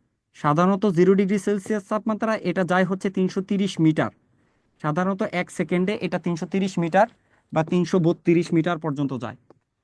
330 বা 332 মিটার পর্যন্ত যায়। এবং প্রতি ডিগ্রি সেলসিয়াস তাপমাত্রা বৃদ্ধির জন্য এটা যাবে হচ্ছে 0.6 মিটার বৃদ্ধি পায়, মিটার পার সেকেন্ড বৃদ্ধি পায়। এটা হচ্ছে 1 ডিগ্রি বৃদ্ধির জন্য 0.6 মিটার পার সেকেন্ড বৃদ্ধি পায়। এটা হচ্ছে একটা বিষয়। কঠিন পদার্থের ভিতর দিয়ে শব্দ দ্রুত দৌড়ায়, কঠিন মাধ্যমে শব্দ দ্রুত দৌড়ায়। তারপর হচ্ছে পানির নিচে, তারপর হচ্ছে বায়ু।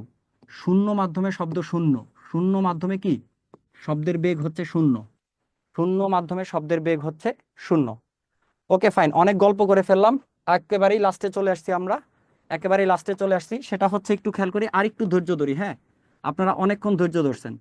আপনি একটা শব্দ করলেন, এই শব্দটা হচ্ছে, আপনি একটা শব্দ তৈরি করলেন, এই শব্দটা আপনার মস্তিষ্কে এটা রেস্ট থাকবে হচ্ছে 1/10 সেকেন্ড বা 0.1 সেকেন্ড। এটা হচ্ছে বিষয়, আপনার রেস্ট থাকবে হচ্ছে এরো। এই শব্দটা যদি খোলা মাঠে হয়, তাহলে কোনো একটা প্রতিবন্ধকে বাধা পেয়ে আবার আপনার কাছে ফিরে আসবে। মানে আপনি যদি বললেন যে হেনা, ওই যে বলে না চাচা হেনা কোথায়, এই হেনা শব্দটা আপনি 2 বার শুনতে পাবেন। হেনা শব্দটা আপনি 2 বার শুনতে পাবেন, খোলা মাঠে হলে, ঘরের ভিতর না। কতটুকু? 16.5 মিটার বা 16.6 মিটার। এই দূরত্বে যদি একটা বাধা থাকে, এই বাধার মধ্যে আবার ফিরে আসে, এই ব্যাপারটাকে বলা হয় হচ্ছে প্রতিধ্বনি। এই বিষয়টাকে বলা হয় হচ্ছে প্রতিধ্বনি বলা হয়ে থাকে। ক্লিয়ার? এই ব্যাপারটাকে বলা হয় হচ্ছে প্রতিধ্বনি। বলে না চৌধুরী সাহেব, চৌধুরী সাহেব, চৌধুরী সাহেব, চৌধুরী সাহেব, যে বারবার বাড়ি খায়, দেখছেন না মুভির মধ্যে, প্রিয়া প্রিয়া প্রিয়া প্রিয়া, প্রিয়া নামে কেউ থাকলে আর মাইন্ড করে না। আমি জানি না এখানে কেউ আছেন কিনা। এই যে একটা ধাক্কা খায় না, এই ঘটনাটা ঘটে আর কি। ঘরের ভিতরে প্রিয়া প্রিয়া করলে কিন্তু কাজ হবে না, এটা খোলা মাঠে গিয়ে আপনি নিজে চাইলেও এক্সপেরিমেন্ট করতে পারেন, আপনি আপনার প্রিয়ার নাম নিবেন, এই আর কি ব্যাপারটা। দেখবেন যে কেউ বারবার এরকম বাড়ি খাবে, বাড়ি খাবে। তো এই ব্যাপারটাকে বলা হয় হচ্ছে প্রতিধ্বনি। এই যে ঘটনাটা ঘটে, এটা ট্রুলি ঘটে, এটা হচ্ছে ট্রুলি ঘটে। আপনারা মনে করেন না এটা শুধু ওমর সানি বা পাপ্পারাজের ক্ষেত্রে হয়, ব্যাপারটা এরকম না, আপনার ক্ষেত্রেও হবে, ঠিক আছে, আপনার ক্ষেত্রেও হবে, এটা সমস্যা নাই। তো এই ব্যাপারটাকে বলা হয় হচ্ছে প্রতিধ্বনি বলা হয়ে থাকে। তো এইভাবে করেই বাদুর পথ চলে, বাদুর একটা শব্দ তৈরি করে, এই শব্দটা যদি ধাক্কা খেয়ে ফিরে আসে, বাদুর বলে না, ধাক্কা খেয়ে ফিরে আসে, এদিকে যাওয়া যাবে না। তার মানে কি এখানে প্রতিবন্ধক আছে, এখানে হচ্ছে প্রতিবন্ধক আছে। আচ্ছা আচ্ছা, থ্যাংক ইউ। আজকের ক্লাসটা অনেক ভালো লাগলো। Okay fine. হ্যাঁ, আজান দিচ্ছে, আমরাও ক্লাসটা শেষ করব। যদি কারো কোনো প্রশ্ন থাকে ইয়ে করে দাও, অ্যালাউ করে দাও। সবাইকে অ্যালাউ করা হলো। আপনাদের যদি কারো কোনো প্রশ্ন থাকে তাহলে করতে পারেন, ঠিক আছে? আর প্রিয়া নামের কেউ থাকলে অথবা হেনা নামের কেউ থাকলে মোটেও মাইন্ড করেন না। এগুলো হচ্ছে আপনারা জানেন যে বিভিন্ন জায়গা থেকে নেওয়া, এখানে আমার নিজস্ব কোনো ইয়া নাই, ঠিক স্যার না? আজকে কি উপদেশ শেষ? হ্যাঁ হ্যাঁ এখান থেকে শেষ? হ্যাঁ, আজকের মতো এখানে ক্লাসটা শেষ। আজকের মতো এখানে হচ্ছে ক্লাস শেষ। করুন না স্যার ক্লাস। আপনার জন্য হ্যাঁ, শুভকামনা রইলো। বুঝি নাই স্যার। আপনার জন্য শুভকামনা রইলো, অনেক ভালো আচ্ছা, হলো না, ক্লাসটা। বিজ্ঞানে আমি আপনাদের সাথে আবারও দেখা হবে, সমস্যা নেই। বিজ্ঞান আরো একটা দুইটা ক্লাস হয়তো আছে, তারপর ভালো আইসিটির একটা ক্লাস ক্লাস করছেন আছে। স্যার, সুন্দর একটা আমি ক্লাস হচ্ছে, পেলাম। হ্যাঁ বলেন।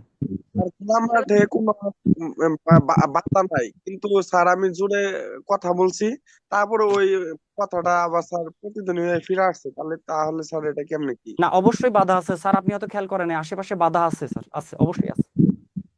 বাধা না থাকলে এটা হবে না। বাধা না থাকলে এগুলো বড় বড় হল রুমে হয়, এটা বড় বড় হল রুমে হয়, ইভেন ঘরের মধ্যে হয়। ঘরেরটা আমরা শুনতে পাই না, কারণ এটা হচ্ছে ওই যে 0.1 সেকেন্ডের মধ্যে আসলে শুনবো না। আচ্ছা ঠিক আছে, আর কারো কোনো কোয়েশ্চেন? হ্যালো, আসসালামু আলাইকুম ওয়ালাইকুম স্যার। সালাম, জি ম্যাডাম বলেন। হচ্ছে আমার তো লেকচার শিট নেই, হচ্ছে ক্লাসগুলো নিয়মিত করলে কি কমন পাবো? হ্যাঁ ম্যাডাম, কমন পাবেন, আশা করি কমন পাবেন। অ্যাটলিস্ট বুঝে বুঝে পড়লে আপনি একেবারে হুবহু আমার কথা কমন পড়বে না। আমার কথা হুবহু কমন পড়বে না, কারণ আমি প্রশ্নকর্তাদের মধ্যে একজন নই। এটা হুবহু কমন পড়বে না, অবশ্যই কনসেপ্ট থেকে কোশ্চেন আসবে, আপনি ভালো পারবেন ইনশাল্লাহ। এই যে কিছুদিন আগে গ্রামীণ ব্যাংকের একজন আমাকে গতকালকে বলতেছে যে স্যার আপনার লেকচার থেকে 3টা প্রশ্ন আসছে, 3টাই হচ্ছে লেকচার থেকে আসছে। ঠিক আছে, সাব্বির স্যার বলেন, কি বলবেন বলেন একদম।